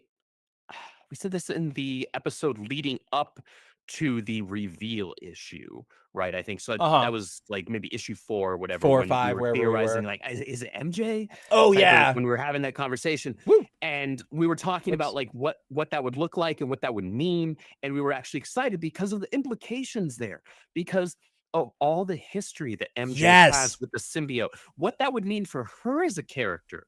It's like, wait, for her to choose to bond with the symbiote, specifically the Venom symbiote. Venom symbiote, yeah. Right? Because of all the history that's there. Like that cracks the doors wide open for interesting character development. And anybody who knows anything about comic books knows that would be a temporary thing. This is not going to be permanent. No. MJ is not going to have the Venom symbiote. It's going to go back to Dylan. It will. Yeah. I'm pretty sure Dylan's going to be Venom from here on out. They'll give Eddie something, but he won't be Venom. Yeah, you can do way more. Yeah, I think that works. Okay, as long as they give him that dope ass, design that he had at the end of with Venom like the chains and the mask and the long hair. Hell yeah, that like semi Venom null, like King in Black, 100%. Yeah, like do that. I'm here for it. People are not. There are a lot of people in the comic book space, or reword that. There are a lot of people who speak on comic books who are not intellectually honest or educated about it. Right. And they speak out of ignorance. And you are probably right. They attempt to speak with authority when they're speaking out of ignorance, and that just makes them stupid. It does. And yeah, no, I that is probably the easy, it is Occam's razor. I probably knew it was. I just wanted to see if I was missing something, but clearly I wasn't. 2 things before we jump from this book to the goatest of goats. But one, I totally forgot to bring that up, but with the whole MJ being, weird with Venom thing, there are a few interactions in here where she's like, yeah, when I was like, oh God, it's that monster again. And he's like, really? And she's like, well, what do you expect from me? I was in pain. We have history. And I'm like, I like this. I like this. That's exactly what we're talking about, right? Where they had that interplay, that back and forth of like, all right, Ewing knows what he's doing here because he knows that there is that history between these two.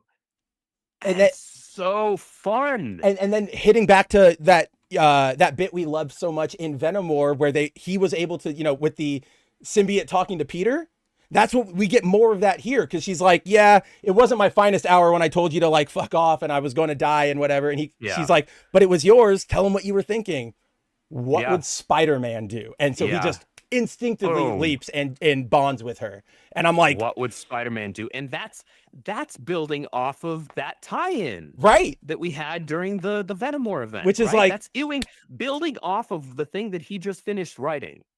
This right? Again, like, Brevoort gone. Give it to Hickman. Give it to Ewing. Also, actually, no, that's it. That's Ewing doing his homework, because that was true. was Colin Kelly. That was Kelly's miniseries. So that means he didn't just show up, do his work, and go home. He's like, all right, let me make sure like what's going on. He paid attention to the work of those around him. If this was a movie, this would be the guy who was like languishing in 40 years as an accountant, but everybody knew he should be the president. And I don't know, the president dies and leaves it to him in his will, and wacky shenanigans ensue. But last thing, I just for you, Andrew, with this book, I might be reading too much into this, but there's this bit right here where MJ is like screaming and she's talking about being unmade and how like, you know, every molecule in my body was like screaming. And do you know what that's like? Do you know who else actually does know what that's like and just learned that lesson like a month ago? Pete. So I don't know if Ewing is doing a subtle connection here, but I really liked, I saw that and I was like, he might be. Let's go. Let's go. Let's go. The thing is, I trust in Ewing's storytelling ability. Oh yeah. Well enough to believe that could be coincidence, but I also trust in him enough that might actually have been intentional. That's what and I kind of love that, because we're sitting here going, is it? I don't know. And we could go either way. And it's that old school comic book feeling we don't get a lot of. It's sort of linked to the one where we talk about we finish a book and want to see what happens next, right? Like very rarely happens, but when it does, it happens because of Ewing and it happens because of Hickman. Speaking of, now that we've gotten Hickman. So we got a good little adventure here with our sidecast in the 616. Let's time travel a little bit, guys. Let's go back to last week. We had some fun playing Shattered Dimensions. We went dimension hopping with Spider-Man. Met up with all the old voice actors from all the TV shows. Saw me get my ass handed to me by Craven way too many times than I am like willing to admit. I legitimately considered going in and like cutting out the like 40 minutes where I was getting my ass kicked, because it's just embarrassing to say I play video games and then that happens. I'm sorry, guys. Like I'll turn in my Wavebird. Maybe turn on journo mode there, bro. That was the problem. I was on hard mode, and somebody in the chat was like, "You can turn it down," and I went, "No, absolutely, you will not do that to me." Respect. Then you decide to stick it out. It burned 40 minutes of your life. Hey, it's intellectually honest. We're going to give everybody a fair and proper read of everything, even if it really, really sucks for us. That's why you guys know so much about Exceptional X-Men, even though I guarantee none of you have opened up one issue of that book. By the way, we did get some really cool Emma Frost last week in an Infinity comic. The mobile exclusive, like, how do I put this? The testing ground for Marvel, if you will, right? Like they make stories for Infinity, and even though they're billed as X-Men or Spider-Man, they wait to see if they want to decide that that's canon. So we got a really good Emma last week. That's about all we're ever going to see of her. Go play Marvel Rivals. That's where you'll actually get some genuinely good Go read the New Avengers like run from back in 2006, where Emma is instrumental in bringing the Sentry back to like reality. Sure. It's insane how badly they are mistreating her in general, just like they're mistreating our boy Pete, just like they're mistreating our boy Wally West, but just like they're not mistreating our boy Pete. Again, guys, this book is so good. This was a great, man. Credit to Peakman, because I did not call this. You know what? I did not call this at all, but I feel like you might have. So here's the thing. I kind of called it. And that is the credit to Hickman here, is you could say I called it, but the way it actually plays out, completely out of left field to how I would have assumed everything was going down. Yeah. Like it is bonkers, and we'll get into it. So yeah, you guys might remember last week I freaked out, or didn't freak out, but this was the one book I kind of brought up and said, we're not going to talk about it, but you guys need to know. This book is incredible. As soon as we were done, or even before I did the show last week, I messaged Andrew, full knowledge that he wasn't home. Like he was in South Carolina. And I went, why are you gone this week? Like, you need to read this issue, this fucking issue. And he's just like, is it good? And I was like, how do I answer that? You know, it's, shut up. But anyway.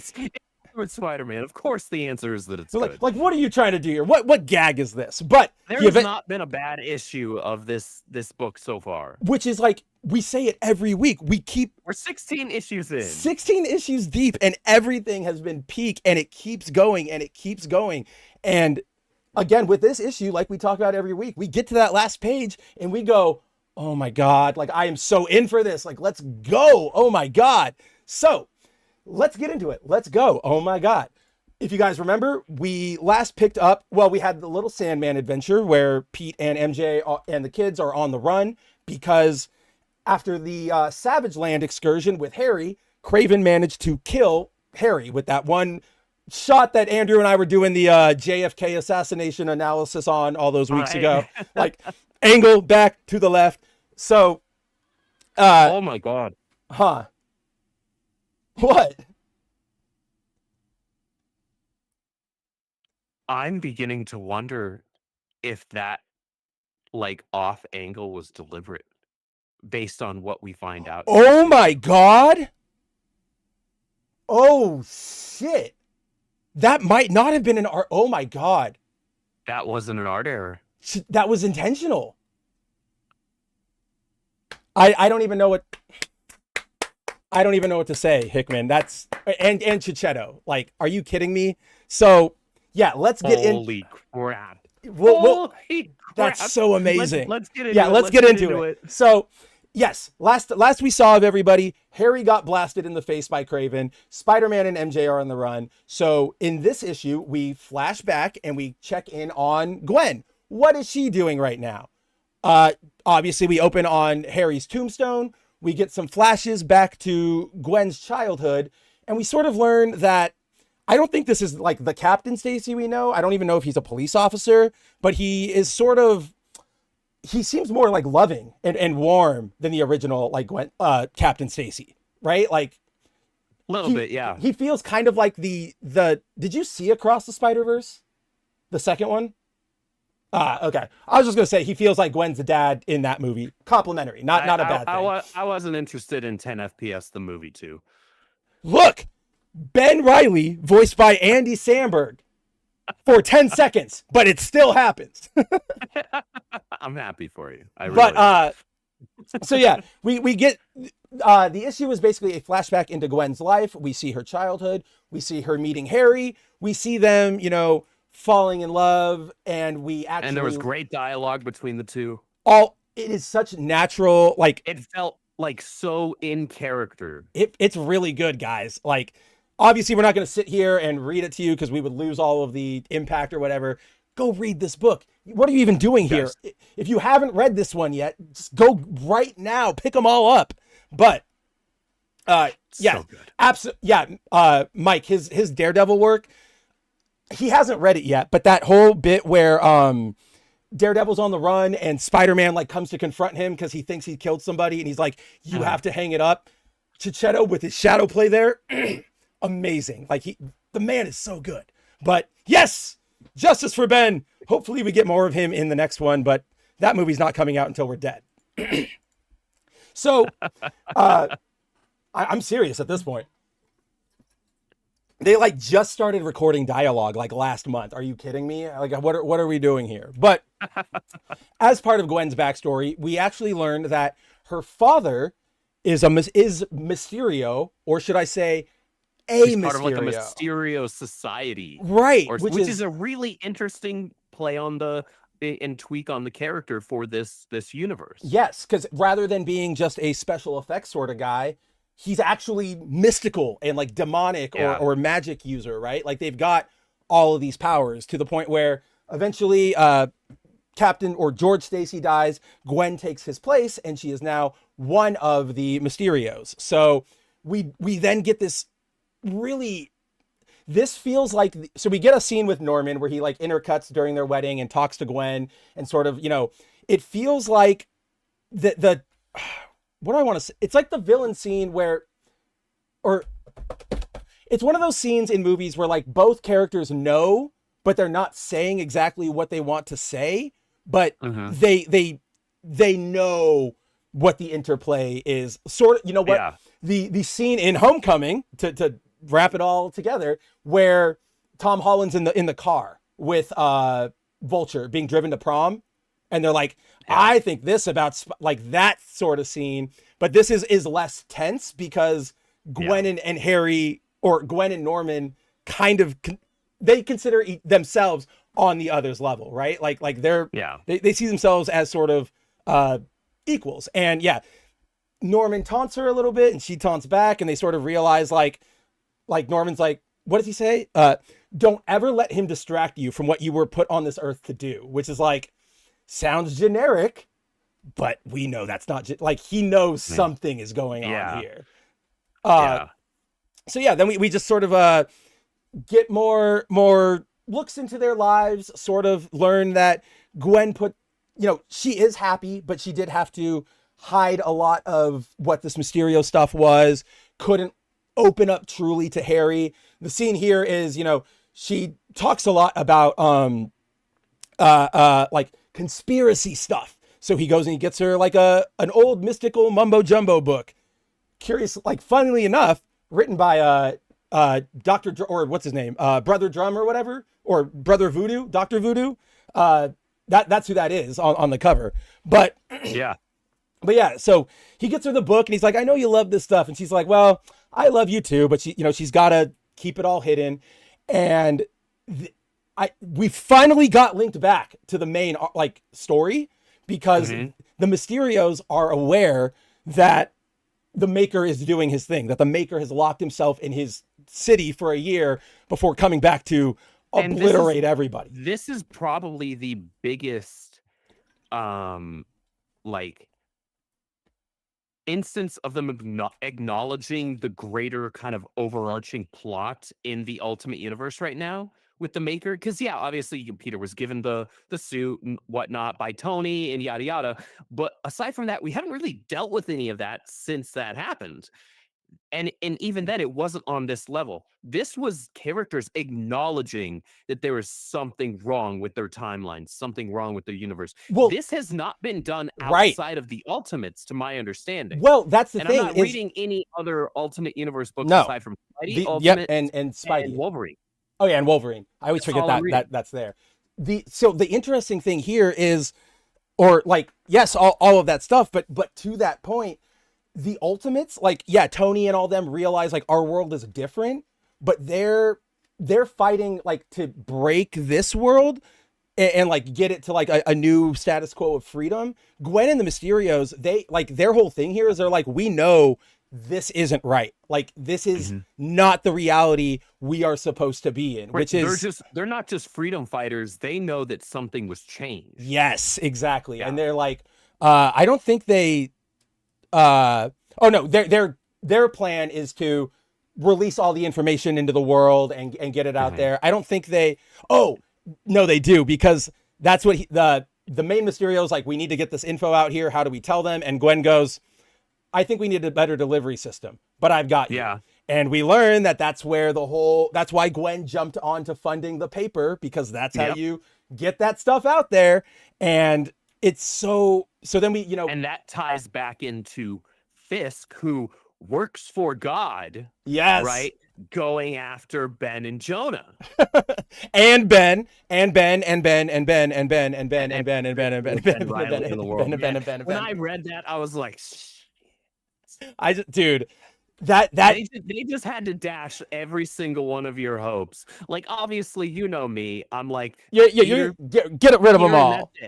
Peter and that, but I read that and even I felt for you. I was like, oh man, they left him with nothing. I got nothing. I got nothing except for, you know what? At least I got that amazing Easter egg in the beginning with Mayday when he's doing the suits. And he's like, what about this? And she's like, Dad, you're not so cool. Old. Yeah, you're not. You're so old. You are not cool. And he's like, I think it's cool.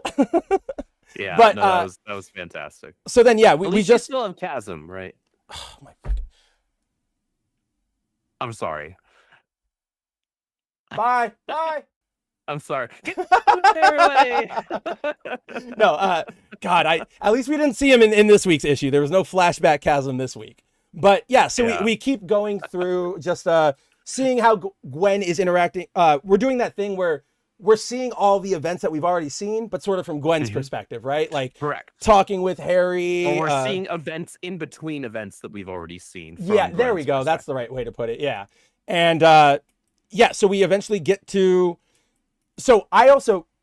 we get to this point. If you guys remember, there was this little bit that Andrew and I liked in the Savage Land episode, which was Harry goes, we need to get back and protect MJ and the kids. And Pete's like, what about Gwen? And he's like, dude, I'm rich. I already have protocols. Don't even worry about it.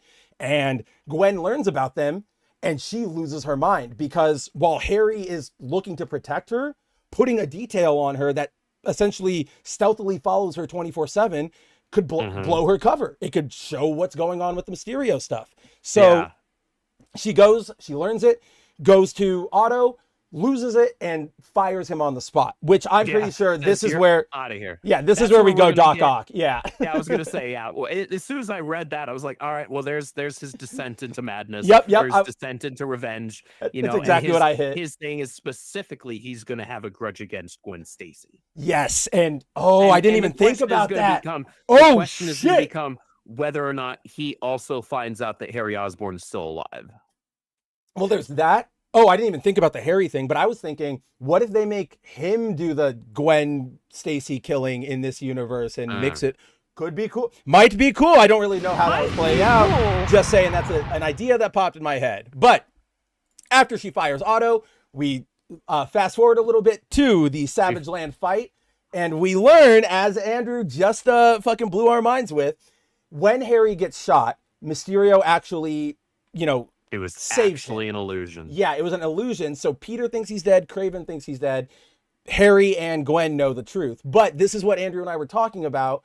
Last issue, there was the gunshot. And if you guys remember, we spent a couple minutes analyzing like, oh, Chichetto, how did you mess that up? Like, what's going on? Maybe you needed to maybe you had to compress the image a little bit, move the line art up. Weird. And I think Andrew is right. I think that, he made the shot, but then the illusion or whatever, Gwen can just put it. Nobody in that moment is tracking that shot, right? Like they're not sitting there like Andrew and I. Peter Parker has spider sense. He doesn't have flash time. Okay. That is a flash fact. That is a flash fact. Which we haven't heard that line in forever and it kind of makes me sad. But so we eventually learn that, or not eventually learn, but from there, we see Gwen takes out Craven, saying don't you dare come against, one of mine. Giant dynamic shift that's going to happen in the Sinister Six of crime families. We'll see how that plays out. But then, we sort of end the issue with Harry being alive, Gwen being the Mysterio, a Mysterio, and they are teaming up the now. Mysterio Society or Mysterio Coven, whatever the hell it is. Right. So before I press you for your thoughts on it, we get into that. I do want to highlight one thing about the Mysterios that I don't know if any of you guys caught with this. So who said it in here? Oh yeah, Oki says, "Holy moly!" So Ultimate Mysterio is the Illuminati, and little bit, not quite our Marvel Illuminati where it's the representatives of each group.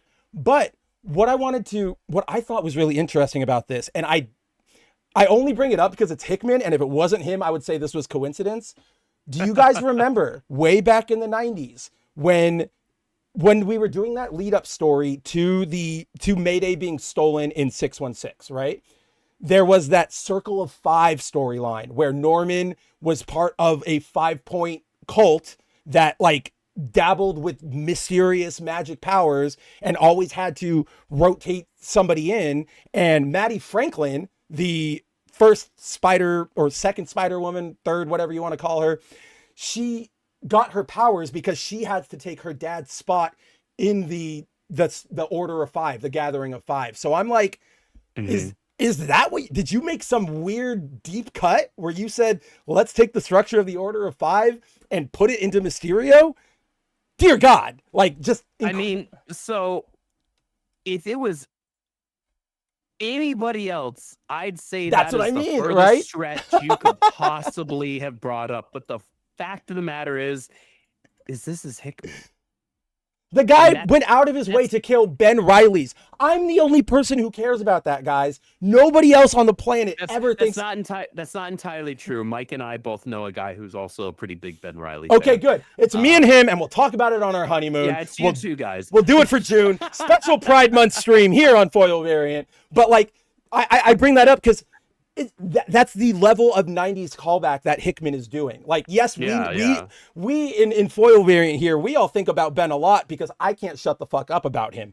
Nobody else out there. Like, I wouldn't think about him if you didn't, continually talk about him. None of us would have, after the chasm thing, he'd have gone out of our minds. So that's why I'm like, if it wasn't Hickman, I would go, I'm reading into it. But Hickman is not one of those writers where you can chalk up things that he writes to coincidence or convenience. Well, especially now. At least not safely, anyway. After this, all my cards are off. Now I'm like, I have to go look through every issue and see every little thing Hickman probably told Tichetto to do and see what hints I can find and what is going on.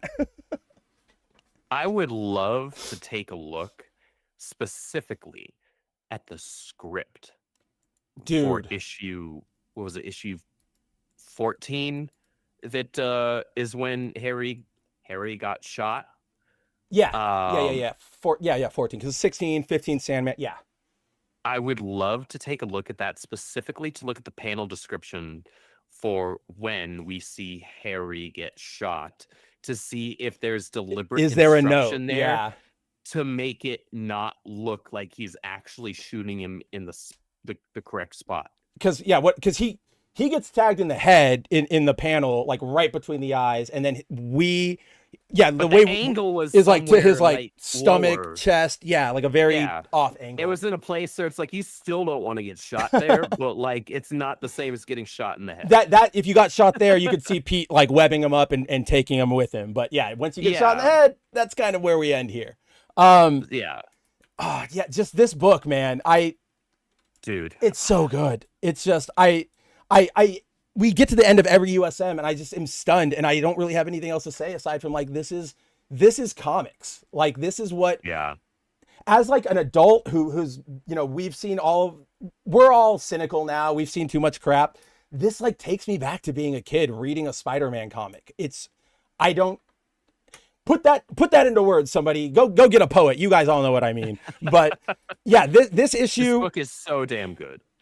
Also, we got one Peter line.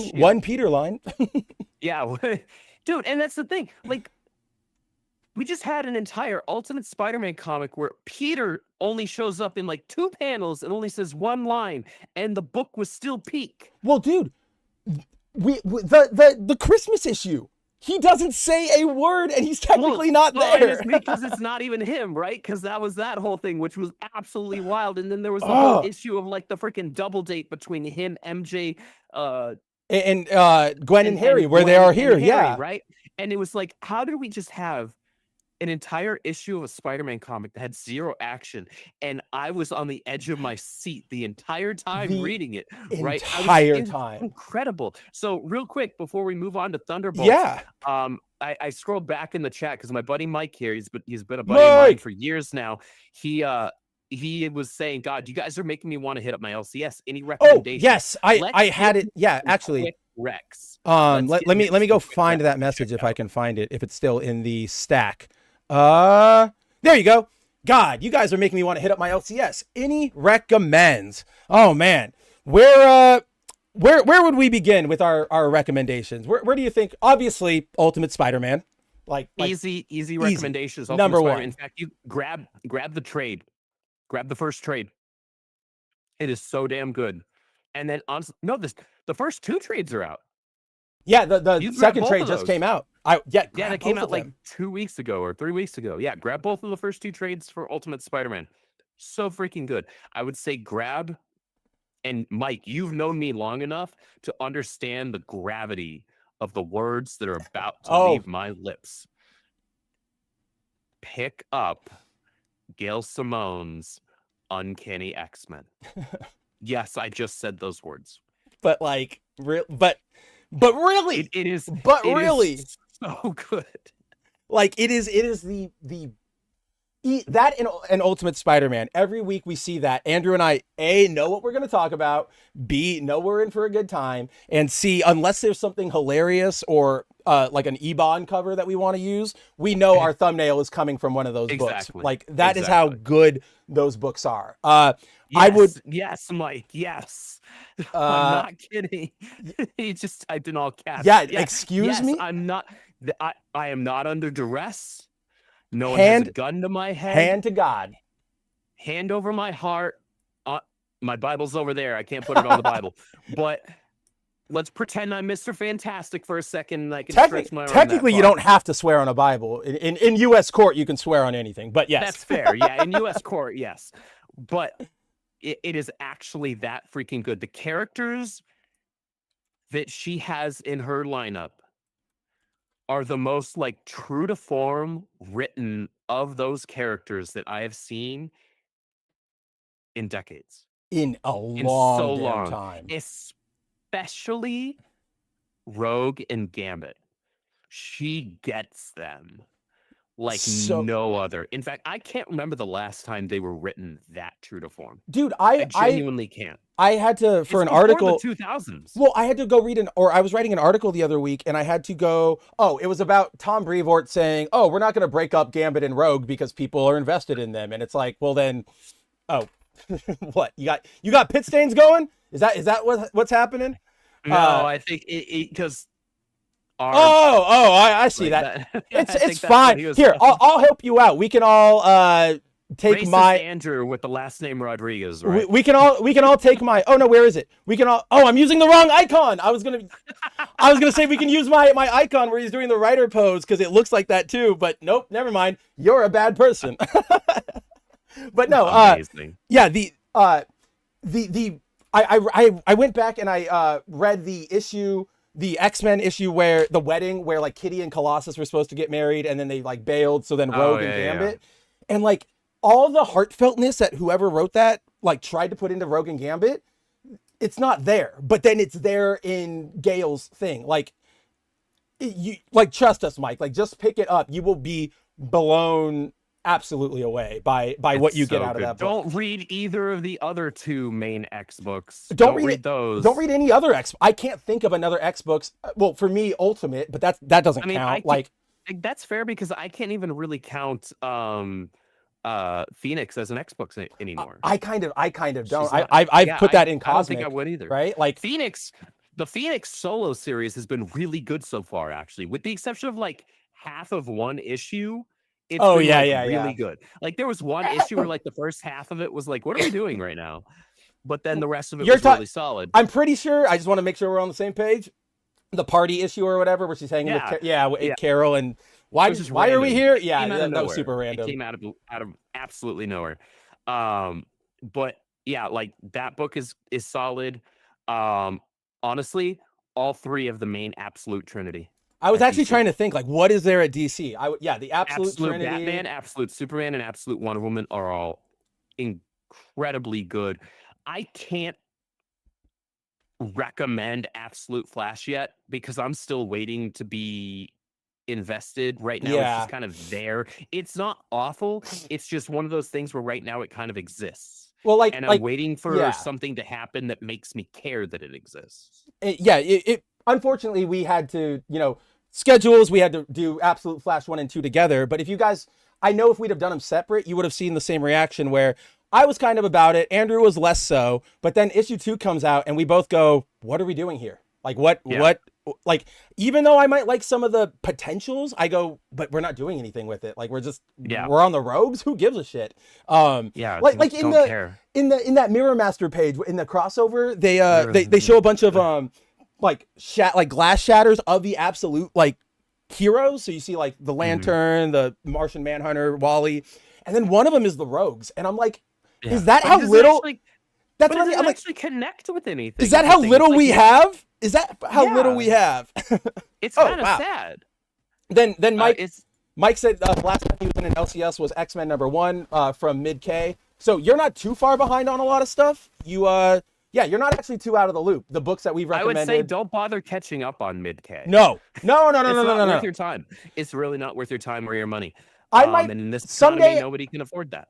I am going to make like when mid-K is off, I'm going to make the foil variant omnibus cut of that run, and I'm going to like put the moments that are cool and mean anything, and almost all of them are either going to be interactions between Quanon and Quentin. Yep. It's kind of funny how those two names I know, yeah, kind of go together fairly well, right? Freaking Magic and Juggernaut, or Scott and Magneto. Scott and Magneto. That's gonna be the bulk of those. That's right. I totally forgot. So before we move on, yeah, check out those books, Mike, especially if you're going for Marvel. The absolute titles out of DC, get all of our recommendations. I would recommend if you want to go back, World's Finest is an amazing book, but you would want to read that from the beginning. What was the note? Oh, obviously, I believe Isom #3 just closed, but there's this publisher named RIPPAVERSE that you should check out. They've got a lot of good comic books. Is closed tomorrow night. Oh shit! I was close, but you still have time. You were close. You were close. You're off by about 25 hours. Whatever. You know what? That I landed in the window. That's enough for me. But then, so that's Marvel. That's DC. I think outside of that, I don't know how much you like it. I'm sure Andrew does, but I know he loves Witchblade, the new Witchblade reboot. So if that's up your alley, definitely check that one out. But so yeah, Andrew, let's see. Okay, before we hop over to Thunderbolts and we we are going to be talking the movie and probably sprinkle in some comic tidbits there because where do you think you are? But I totally forgot. I brought this up at the very beginning of the show to sort of compound or to bolster your argument that the book is kind of nothing. But this Ultimate X-Men or X-Men 16, nothing fucking happens in this book, man. Do you want to know what happens? All of these weird new X-Men show up and they fight. Okay, they fight. I don't care about any of them. You don't care. Give me a reason to care about it. You don't. Them, right? The fight isn't even that like cool. And here's how it ends. It just ends with Scott going like, "This is stupid. Who speaks for you?" And it's like, why didn't you just do that at the start? Like, what are you doing here, Scott? But the big reveal is that Beast gave Magneto a serum so he can walk temporarily, and then he takes control of the Sentinel to fight this big weird monster. That was the entire 24-page book, was setting up. That's not even was this Stegman that drew this, or was this the other guy? This is the other guy. This is Diaz. Netho. Okay, like he's actually good, but like that, I feel like if you're gonna do a double-page spread like that, don't just have the Sentinel in like a freaking basic like ready pose. Yeah, like have him swinging, like, have him doing that's something. Where you have him doing like, even add the freaking anime speed lines, right? Like where the punch is connecting with whatever the hell that kaiju thing is. Like make it epic. Like go get Chichetto or not Chichetto. Laraz, you know, that just go look at that itsy bitsy page there. Boom, you're done. Man, I'm so glad I dropped this book. Yeah, this book is a generational it is just bad. It's boring. It sucks. Yeah, so let's move away from something that sucks. Let's wrap up tonight with a surprising topic. Let's put it that way. Surprisingly enjoyable. Let me pull up just something to put here as a, just to have everybody look at. Whoa, that was loud. Holy shit. Sorry about that, guys. We go to nope, wrong one. Well, I keep going to the wrong window, and I keep. Mav is a brand new YouTuber. I'm not a YouTuber at all, so this is a great combination. This is professionalism. So yeah, I probably will just let this loop.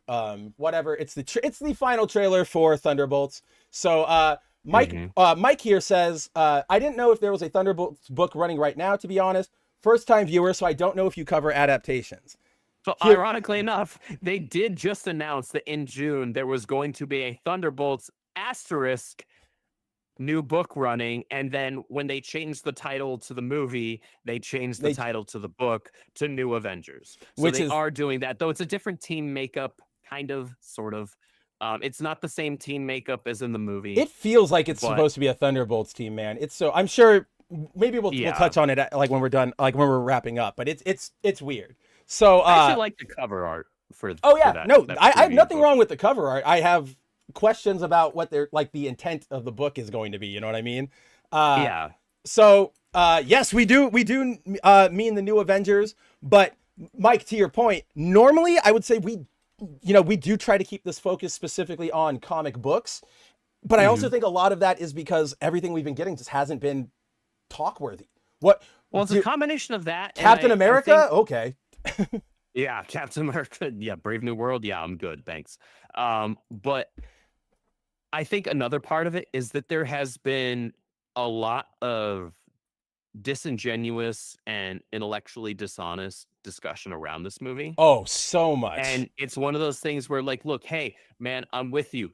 The MCU has put out crap after crap after crap after crap since Endgame for the most part. And honestly, this is probably my favorite movie they've done since Endgame. Dude, this movie is including No Way Home. I am too. Way, to be very clear, because No Way Home lives strictly off of that third act when it's all three. Well, no, 2.5 Spider-Men. Oh, right, Tom, right. I thought you were quipping at like Toby only being in that act for like a little bit, and I'm like, how dare you? That's mine. But I'm like, oh no, you're right. No, okay. Even if he was only in for 2 minutes, he still counts as a full Spider-Man. Just a little. Where you got your suit? All right. Yeah. No, like I get having an emotional grudge against the studio for doing you dirty for an extended period of time.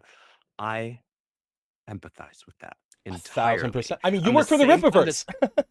I'm the same way with Star Wars. Oh my God. I'm like, Star Wars put out garbage after garbage, and then Mando season 1 came out, and I enjoyed it. I had fun. I was excited. And then season 2 was like, okay, so there was some fun episodes, and then we went off the rails. There's been nothing good live action Star Wars from Disney, but that didn't stop me from playing and enjoying the Jedi Fallen Order. Yes. I knew you were going to link that. I still played the hell out of those. I still love those. I'm willing to look at something from a company that's like, okay, normally they've been putting out stuff that I don't like, or maybe it insulted me or whatever, right? But I'm still going to take each product as its own thing. Yes. And I'm going to be willing to judge it as its own thing. And that's what I did with Thunderbolt. I'll be completely honest here. The only reason why I saw this movie is because I went and visited my family this last week. I went and visited my parents. I actually was going to ask you that. I actually thought that was why you went. And a tradition of my dad and I is to go and see a movie, if we can, in IMAX. We grab some food first or after. But there were no dinosaurs in this one. There were no dinosaurs. No dinosaurs. Damn it. That does dock it. There breaks the trend. Disowned by your father. Don't go home for Christmas. But I was like, gosh, there's like literally nothing playing in IMAX right now except for Thunderbolts. Well, yeah, you know what? Literally. To heck with it. Let's go see Thunderbolts. And because at the very least, you'll get some visual spectacle, right? Like sure. I didn't tell my dad any of the discussion that had been like the pre-launch discussion that had been going around, and I was like, all right, you know what? I'm going to go into this with an open mind. I'm just going to go into it and see how it is as a movie. Right. Do I have a good time? And you know what? I had a really good time. I had a really great time. My dad and I had a blast with this film. No, I am right there with you. So there are obviously, as with any comic book adaptation at this point, there are major changes or minor changes that are done to some characters or another. Sentry and the Void are tweaked a bit. But the movie itself it was fun, man. Like, and that's I want to say real quick. Yeah. I reject the premise that calling something fun is a cop-out for trying to avoid it being a bad product. Who says that? That's been a topic of discussion in this sphere for a while now, and it actually pisses me off. That pisses me off. If I have a good time with a film and I'm the one that paid money to go see it, I don't give a crap if somebody else thinks it's good or not. That's what you and I talk about all the time, right? Like what you like. That is such a fun should be like to me. Fun is a major factor in my enjoyment of a piece of entertainment or whatever, right? Something Like could be objectively, I guess, from a critique standpoint, good on like, okay, so here's your cinematography, here's your right. your traditional pacing, here's your whatever, right? But if the movie isn't fun, who gives a shit? 1,000 fucking %. Isn't that the thing with Andor right now, where you have some people that are like, oh, well, this is actually really well written. Yeah, but nobody's watching because nobody cares. Because nobody cares anymore. And it's not fun. I know there's some people that enjoy it, and that's fine. They're welcome to do that. But the overall majority of people who want fun Star Wars don't find it to be fun. Right? Right. And so you can apply that to anything. And so if something's not fun, not enjoyable to watch, not enjoyable to play, not enjoyable to read, what is the point? Right? This is entertainment. This is escapism. Right. If I'm not enjoying my time when I spent freaking $22 on an IMAX ticket, to go see a film for 2.5 hours or whatever it is, why did I bother doing that? What you're running into is one of the things, I think that both you and I talk about all the time when we're hanging out, and probably one of the reasons we started this show in particular is too many people have made these things like team sports. Like, what am I trying to say here? It's you have to go, oh, you thought that was fun. You thought that was good. If you did, then you are on this ideological side and pissed off. Yeah. There you go. That's the word I was looking for. And it's just why. If something is good, I'm going to say it's good. If something is bad, I'm going to say it's bad. I'm not going to say this movie was bad or good just because that's what my side or people on my side think. It is easy to have somebody else's opinion. It is a lot harder to have your own, regardless of who it disagrees with. 1,000%. And yeah, no, I get tired of that too. And to Thunderbolts' point, I think the main thing I've been seeing flung around, and I will stand on business and say the one that really pissed me off about it was the critical drinker, because he's regurgitating the whole, oh, it's a strong female character leading the team, and I'm like, did you even watch the movie? Because that's not even what Dude, to say that is completely disingenuous. Not a strong female character. You know who's a strong female character? Natasha. Yeah, Natasha. Like Black Widow was a strong female character. Yelena is not. She's broken through that whole movie. She's constantly making mistakes, constantly doubting herself. Yeah. And honestly, she doesn't have a true shining moment until near the very end, after she has that father-daughter talk. I thought that happened. Wait. Father-daughter. Oh, yeah. The second one. That's right. Yes. Keep going. The reason why she steps up and is willing to risk, getting voided or whatever we're gonna call it, right? Where that's what I'm gonna call it. Like where she gets just blasted and sent into this other kind of realm of emotional turmoil and whatnot. That doesn't happen until after she has that moment with her father. And that's Act 3. Yeah. Or the end of Act 3. Her father is actually kind of the hero in that moment. I actually want to compliment. That was a beautiful father-daughter moment. That was my favorite part of Black Widow. Did you see Black Widow? Yeah. That was my favorite part of that movie, was that one scene where Alexei and Yelena are talking in the bedroom before they get raided by the Red Room. That to me, I love that scene. Both of them are actually acting. It made me care about both of them as characters. And I remember going, what is this scene doing in this movie? What the hell? And they these two just have such amazing chemistry. And that's what I want to compliment Red Guardian for in particular, because going into this movie, I definitely thought he was going to be annoying. I thought they were definitely going to play up too much of the He was absolutely the comedic relief, but they didn't overplay it. They did it so perfect. That's exactly what I was going to get at. They balanced it with emotionally poignant scenes as well. I could not believe how much genuine joy I got out of that scene where they escape the vault and he's honking the horn and he's like, Yelena, don't go into vault. Right. On paper, I you showed that to me and Andrew on paper 3 weeks ago, and both of us are gonna go, this is MCU humor. This sucks. but on screen, I was like, oh my God, that is actually genuinely funny. And I am very much enjoying it. My dad and I were cracking up. Right? I was like, up on that. And then, I even cracked up when there's that, speaking of vodka, and this is where I was going to link it all back together because we had it at the top. There's that, that awesome shot where like Alexei's like, vodka. And he like takes the swig, but then he like Molotov cocktails it. But this is like who said it here? I mean, you said it, but I also saw Mike said it. The taking the character seriously and taking the setting seriously. When he threw that Molotov and it landed on the hood, they took the underlying theme of the film seriously while still being able to layer in moments of respite and humor and levity through some of the characters like Alexei, right? Like the themes of the film, or the theme of the film, was overcoming depression and darkness and loss, and despair, right? And they handled that beautifully. Like genuinely beautifully, while still allowing us to have some laughs and have some fun. Hey, what's up, Reeve? Well, like I have seen a lot of people, put this in the same category as like OG, like phase 1 films. And I think that you're hitting it right there. And I know I'm probably just harping on the same thing, but it is that in all these recent movies, everything is a fucking joke. Everything is a setup for a zinger.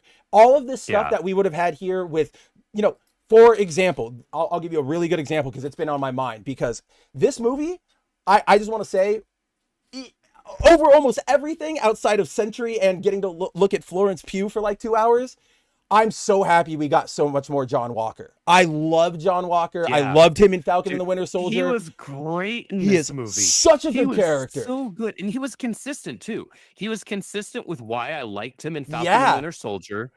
And they kept him that way in this movie and just made me like him all the more. And it was funny because they did that while also having other characters acknowledge what he kind of also was, which is a jackass, right?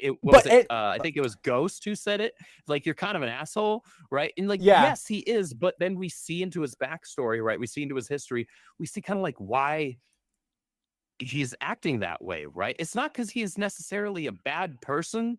He's on his own. He's very defensive.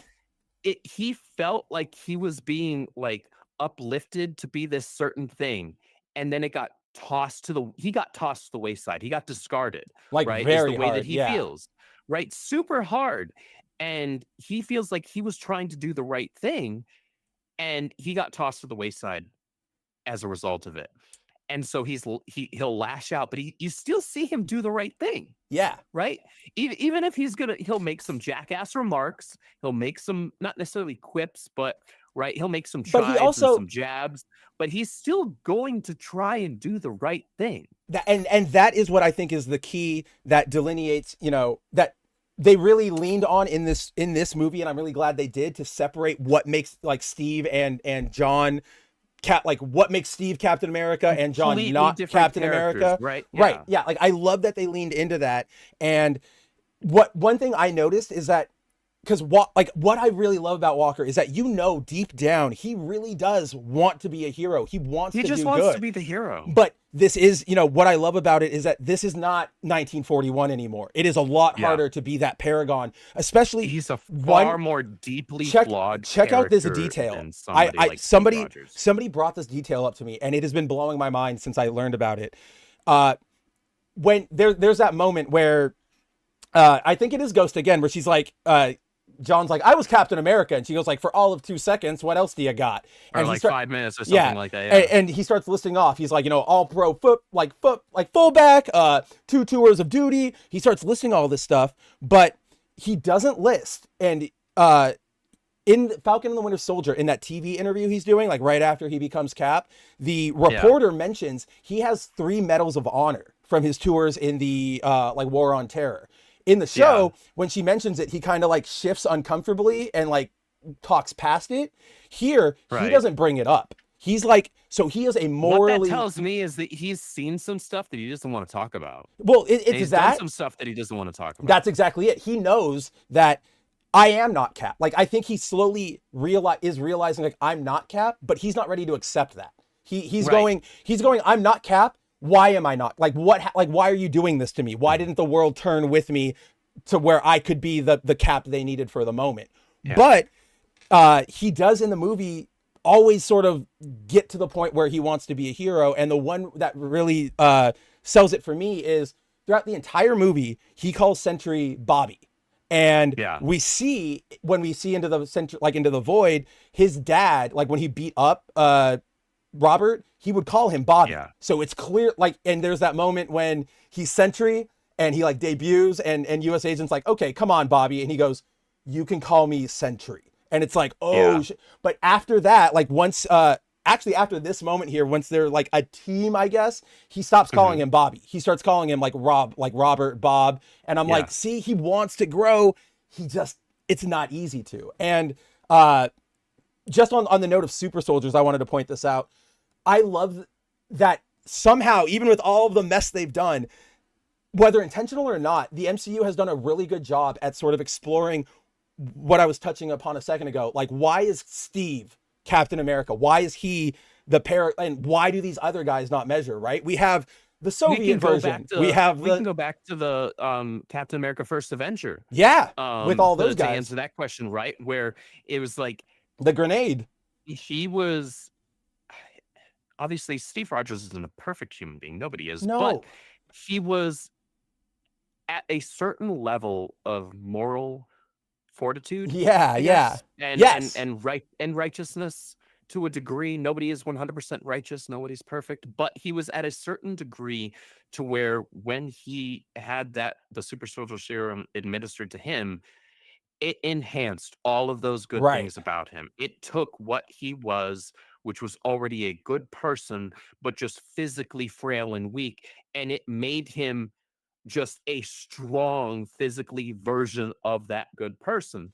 Right. And we've seen it in the MCU and in the comics as well, that a serum like the super soldier serum will enhance innate qualities about you, right?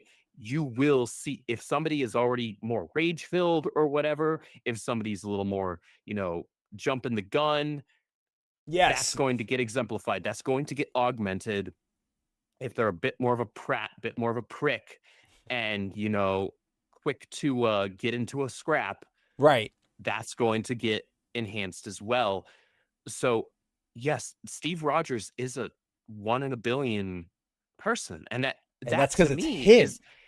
Exactly, and that's a beautiful thing when they do that, because they didn't have to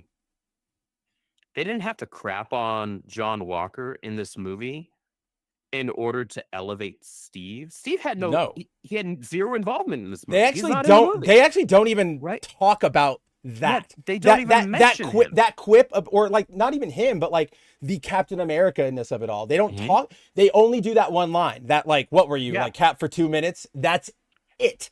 Like what they do is that indirectly they elevate Steve while talking about and showing us John Walker's struggles while he's trying to figure out how to be a hero while knowing he's not Steve Rogers. Right.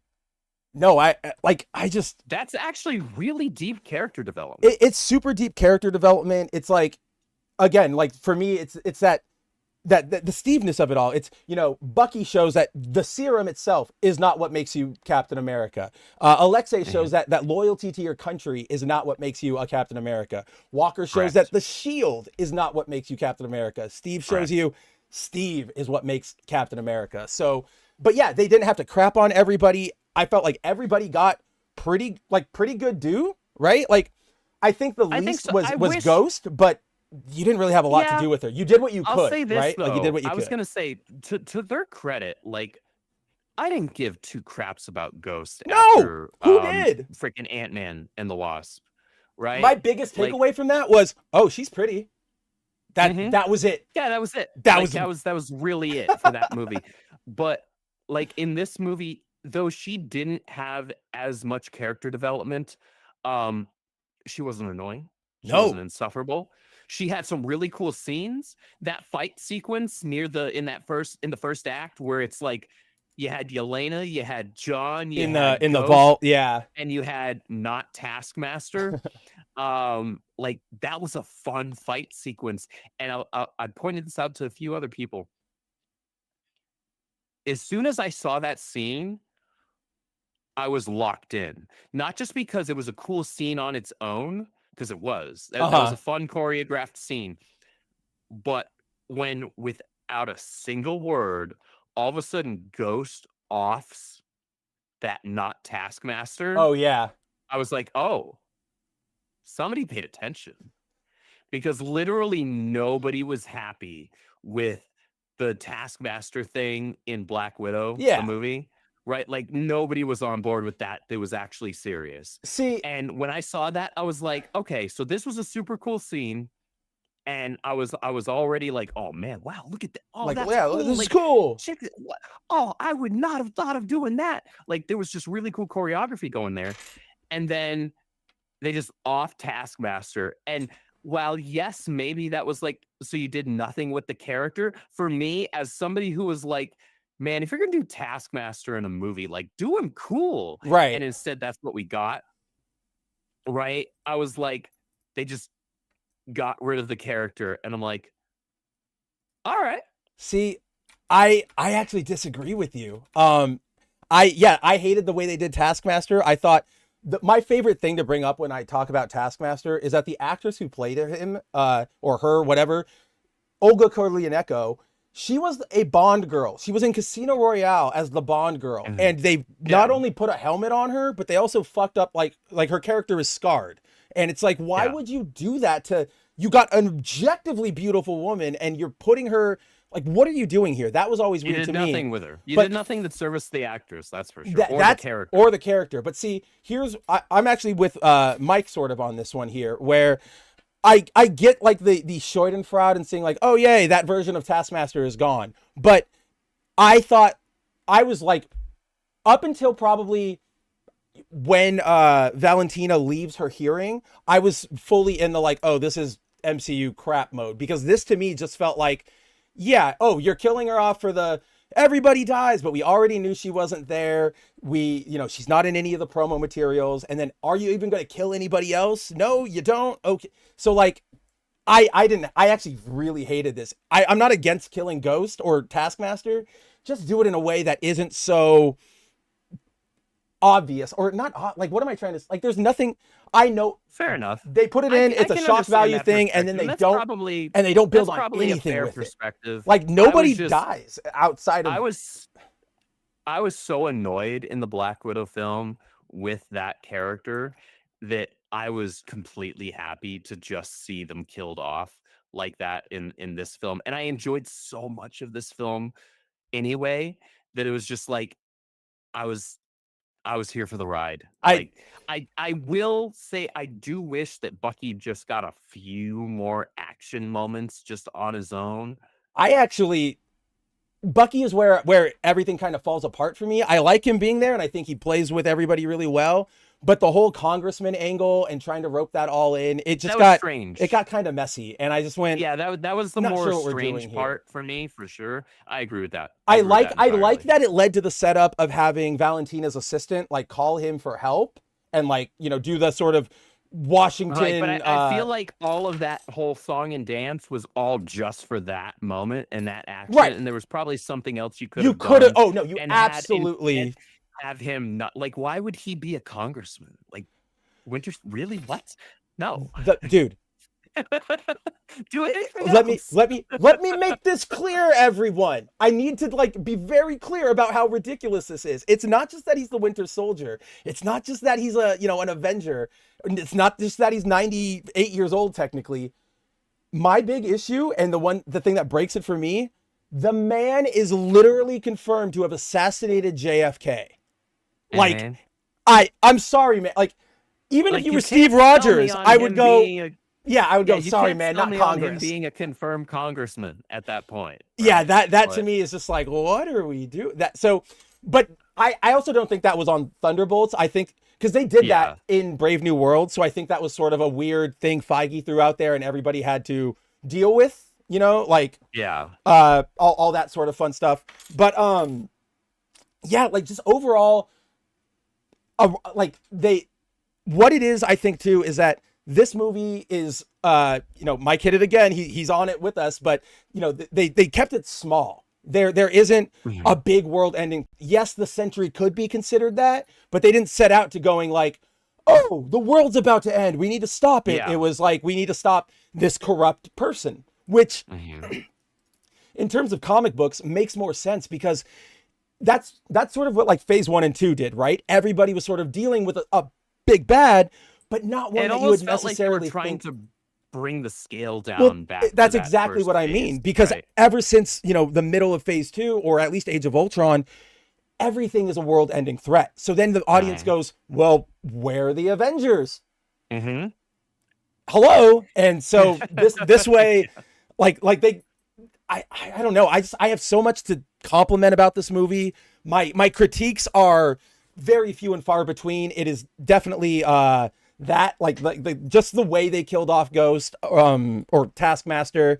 And then I don't remember. Did you watch all of Falcon and Winter Soldier? I did, unfortunately. I don't remember them saying that John had like Spider-Man powers. Because there's that scene where they're in the like tunnel or the shaft, and he's like, I'll be right back, I'll check. And he like jumps and he's gone for like 10 seconds.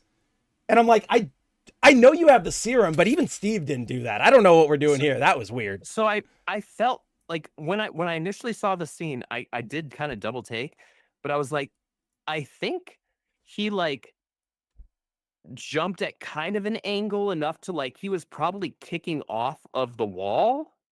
Just for like a boost or two, and then lost it briefly, and then that's when he came back down, right? That's what where my thoughts went, but I haven't seen it again since. Right? Yeah, in theaters, I've only watched it once. I'll inevitably watch it again. Oh, right, absolutely, whether it's on streaming man. or whatever, because I had a good enough time. I'll probably watch it with Mary. Nice, yeah. I'll sort them again, right? And that's not a bad idea, right? But I'll pay specific attention to that scene and see if that was just like all right, did we pay attention to what we were doing here, or did we just kind of like do something without thinking about it? Right, like either one could be the case. So no, 100%, and like that's why I'm curious. Maybe I missed like there are like slapping or like boot kick noises very faintly, right? Like maybe I missed it. I don't know, but I'm open to it. But that was just on its face, like just actively watching the movie. I went, what the hell? Okay, Cap is Spider-Man now. Why not? I didn't take it seriously. I kind of figured it was probably just an error. Somebody forgot that he couldn't do that. So I didn't freak out about it. But again, that goes to, I think, the base fact that like Jake Schreier, all the writers for this, they made like a movie more than a Marvel movie. You know what I mean?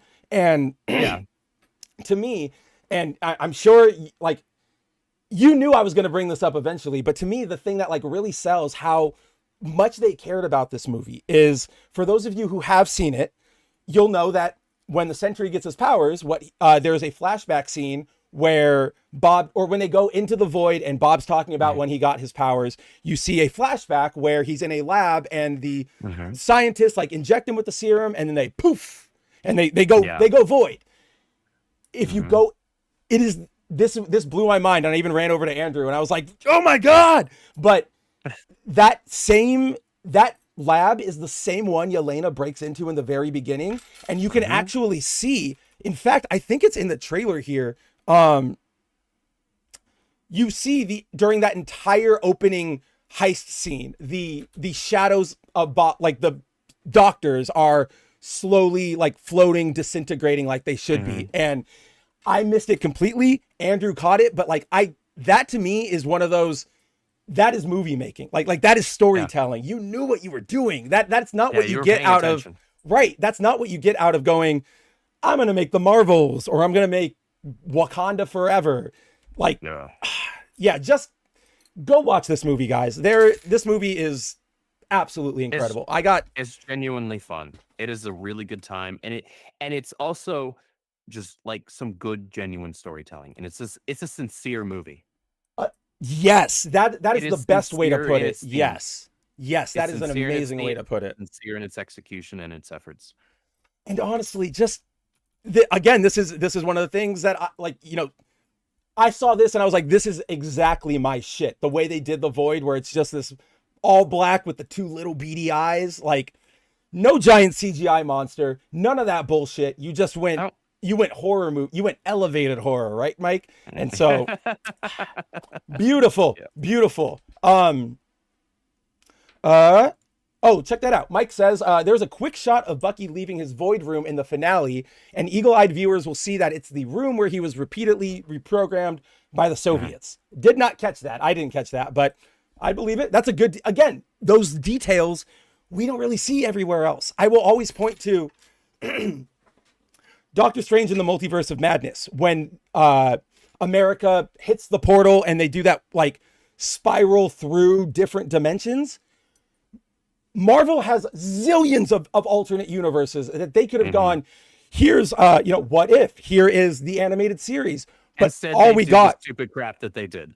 It's just like generic Paint World, Water World, but Spaghetti World. Like, yeah, who cares? Who cares? But this here, they clearly cared. And you said it, Mike, they are possibly tapping Jake Schreier to do X-Men. That is the first thing I've ever heard about this X-Men movie that genuinely makes me excited, and it's only because of Thunderbolts. If I hadn't seen this movie, I still wouldn't care. Yeah. But so guys, long story short, give the movie a shot. Yeah. It's worth it. And go in, don't go in with the lens of some YouTuber that told you what to think about the film. Don't go in for what, Reddit or X or wherever else told you to think about the film. Just go in and say, hey, if the movie is fun, I'm going to have a good time. If it's not, I won't. Just go in with a clean slate and make your own determination. That's it. But listen to us. Listen to us, but nobody else. No, I'm kidding. Andrew is completely right. Go in, keep your mind open. You'll have a lot of fun. It might also help to, like, if you are one of those people who go, the MCU is just, I can't do it anymore. You could honestly kind of look at this one almost standalone. I am genuinely of the belief that this was a highlight before we go back to the crap with Doomsday and Spider-Man and all of that stuff.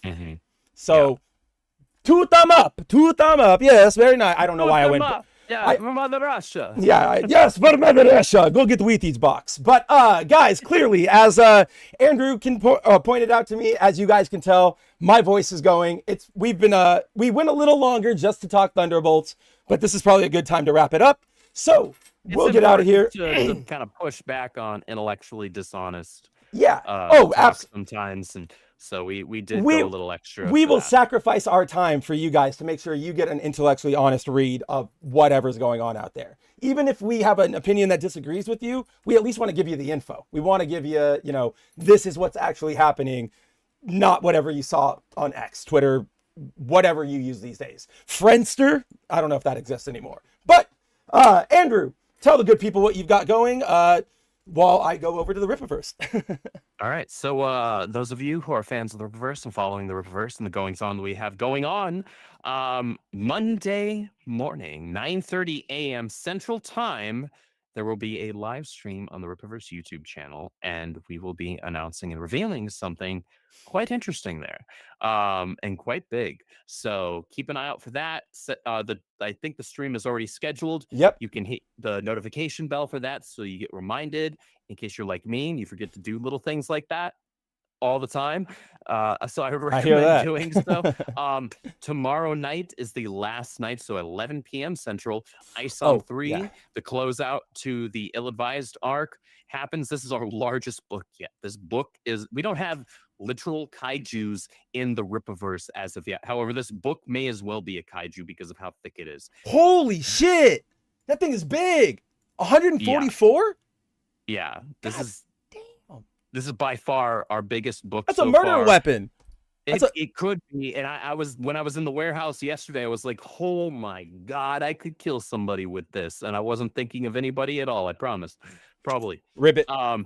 But guys, definitely check that out. If you have not jumped in on the ISOM book yet, there is a catch-up pack there where you can get all 3 of the first issues at a bundle price. That's absolutely worth your time and money. This is the best entry in the book so far, both from the art and the storytelling standpoint. It's an absolute blast. I'm excited to buy a copy to send to my dad because my dad's enjoyed the first 2 more each issue. So I'm excited to see what he thinks about this one. Have you been sending them like as they release, or did you just bring a big bundle this last trip and be like, here's what I've been up to? I've been sending them as they release up through I think Gooding actually was the last one I sent my dad. Wow, you're a couple behind then, yeah. A few Horseman, behind, War. He pulled out the stack that I'd sent him so far, and I was like, oh, okay. So I went into my phone and wrote down on my notepad out. Okay, so I need to send him Horseman, I need to send him Bloodruth, I need to send him Yara 2, and I need to send him all of these, right? Like you could just go to Wikipedia and use the Rippaverse entry checklist to see what books you don't have. Again, that exists. It's very cool.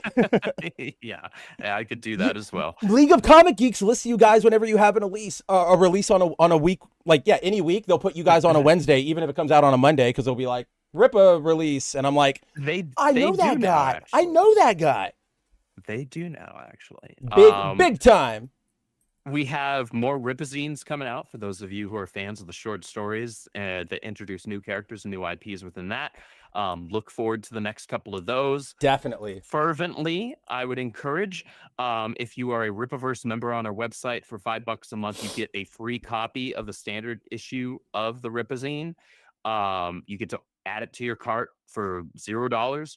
And then one last non-Rippaverse shout out, besides definitely pre-order Yara 3, definitely pre-order Horseman #1, which are both fantastic and live right now. I think Yara 3 has like 22 days left. Horseman has like maybe 25 or something like 30, 32 for Yara, 22 for Horseman.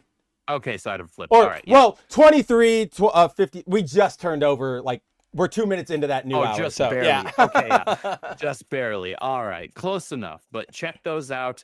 We're super proud and happy about how well Horseman is doing because clearly y'all want more of them. And it's Chuck Dixon. I don't know what you want. Yeah. What more can we say? What more can we say? I'll do a quick shout out to my buddy Vaughn Coleman, who is a young indie comic book creator who has his own book, Phenomenova, about a young teenage superhero or somebody trying to be a teenage superhero. I backed hold on. I think it was his. They have a. Where can you? Can you still buy it on his Kickstarter? Like where can I pull it up to buy it? You can go to that's what I want to pull up. Rebel Oasis Comics. I think Rebel Oasis is the his website. So go there. I backed issue 2. Yep. Here we go. Got the catch-up pack. I actually, if you go to Well Read Comics' YouTube channel, I reviewed the first issue. Oh yeah. Along with the other guys on there. Fantastic effort. Like, this is a young kid, and he's freaking doing it, and he's putting out his own damn comics. Man. We're not talking about the character. Like, the actual creator is like what is he? He's creator. Like 16, or like no, not 16. He's like in his I think he's in his early 20s. I've officially then just hit that point of being an old person where under under 25 you're all the goddamn same. yeah if you're younger than 25 you're a kid as far as I'm concerned. And man, he's a kid and he's killing it. He's knocking it out of the park. There's some fantastic stuff to be had. Is he drawing it too? No, he's not the artist, but he's the writer. And it's a story that he'd had in his head since he was like in, early grade school, and has evolved over time, which is a cool thing to hear about. Like somebody who like grew, and as they learned about how to do storytelling, like they evolved and adapted this thing that they had in their head and their imagination. Like, that's fun to me. I love that stuff. And what I really enjoy is when they finally get their product out, and like a couple years from now, I want to see him release like the hardcover and include whatever his original, like when he was 8 and he wrote everything. Yeah. I love seeing that process of where did the character start, where did it evolve to, so on, yada yada yada yada yada yada yada yada yada yada. Yeah. So guys, check out Phenomenova over on Rebel Oasis Comic Books. It's a fun story. It's worth your time, especially if you just want something that's fun, maybe a little hopeful. And yeah, guys, thanks for hanging out with us. I know we went a little long tonight. We did want to glad you did. We did want to push back a little bit on the narrative surrounding the Thunderbolts movie. Otherwise, we wouldn't have really been over the usual mark. Yeah. But that and was, also, shame on you, Disney, for doing that stupid marketing move where you did the new Avengers like poster change a day after the fucking movie's out. Yeah, it was unnecessary. I don't know why they did that. That's just gonna cause confusion. It is, and I genuinely think it's because this might have been the one time they actually were like prescient. I think they knew like, oh, we are in such a bad spot right now that we have to get ready to get anybody coming into this movie. They probably did not expect this much of a reception.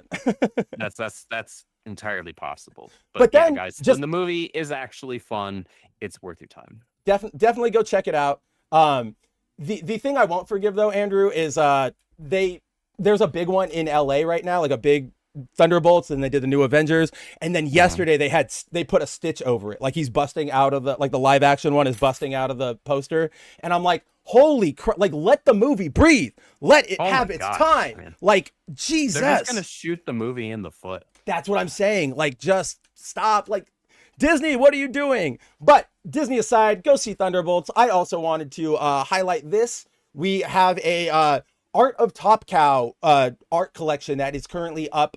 Where is it? Is that Kickstarter or it's somewhere? You can go to Top Cow's account. They have a bunch of links to it. But $60, giant murder weapon sized 352 pages of Silvestri art, Michael Turner art, David Mack art. It's incredible. Scott Campbell's in there, our boy. So I've already got my copy on lock. You guys should check it out too. Very, very cheap, as Andrew has attested. Top Cow does amazing print quality, even with the prices they charge. Witchblade Volume 1, 12 issues in that like volume. What is it, like $10? Unheard of, genuinely unheard of for that. So this is yeah, I just wanted to highlight this for the indie stuff. So go check out Phenomenova, go check out the Art of Top Cow, go check out everything you've got going on at RIPPAVERSE. Go hit the bell on that announcement trailer for Tuesday, you said, or Monday? Monday. Go hit it for Monday. Clearly, I need to go do it because even I don't even know. But with that, guys, we will finally be getting out of here. Everybody, thank you for hanging out with us tonight. It was a load of fun having Mike and Oki and Zero and Clone Geek and who else am I missing? Subhuman, Timon, friggin' Punk, Mary, all of you guys. And for anybody else who's just watching, either in the replay or we're hanging out and just not chatting, we see you guys. We thank you guys. We couldn't do this without you. We're glad you come to us for to hear us gab about some comic books. But until then, check us out everywhere. You got your links down below. And that's all I've got before my voice gives out. Andrew? I'm good. Guys, have a great night. Hope you have a great rest of your week and a fantastic weekend. God bless and Godspeed. We'll see you soon.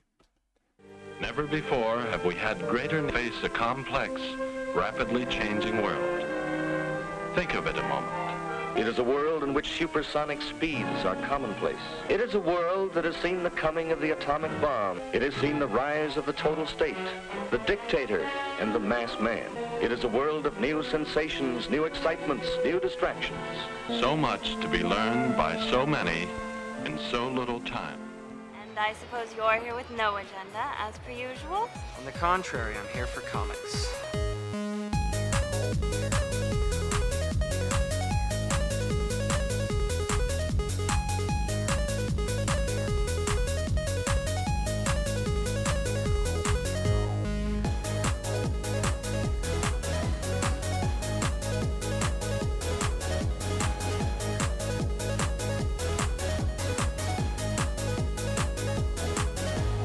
How's your comic book collection, Brody? Oh, it's going good, but I've been...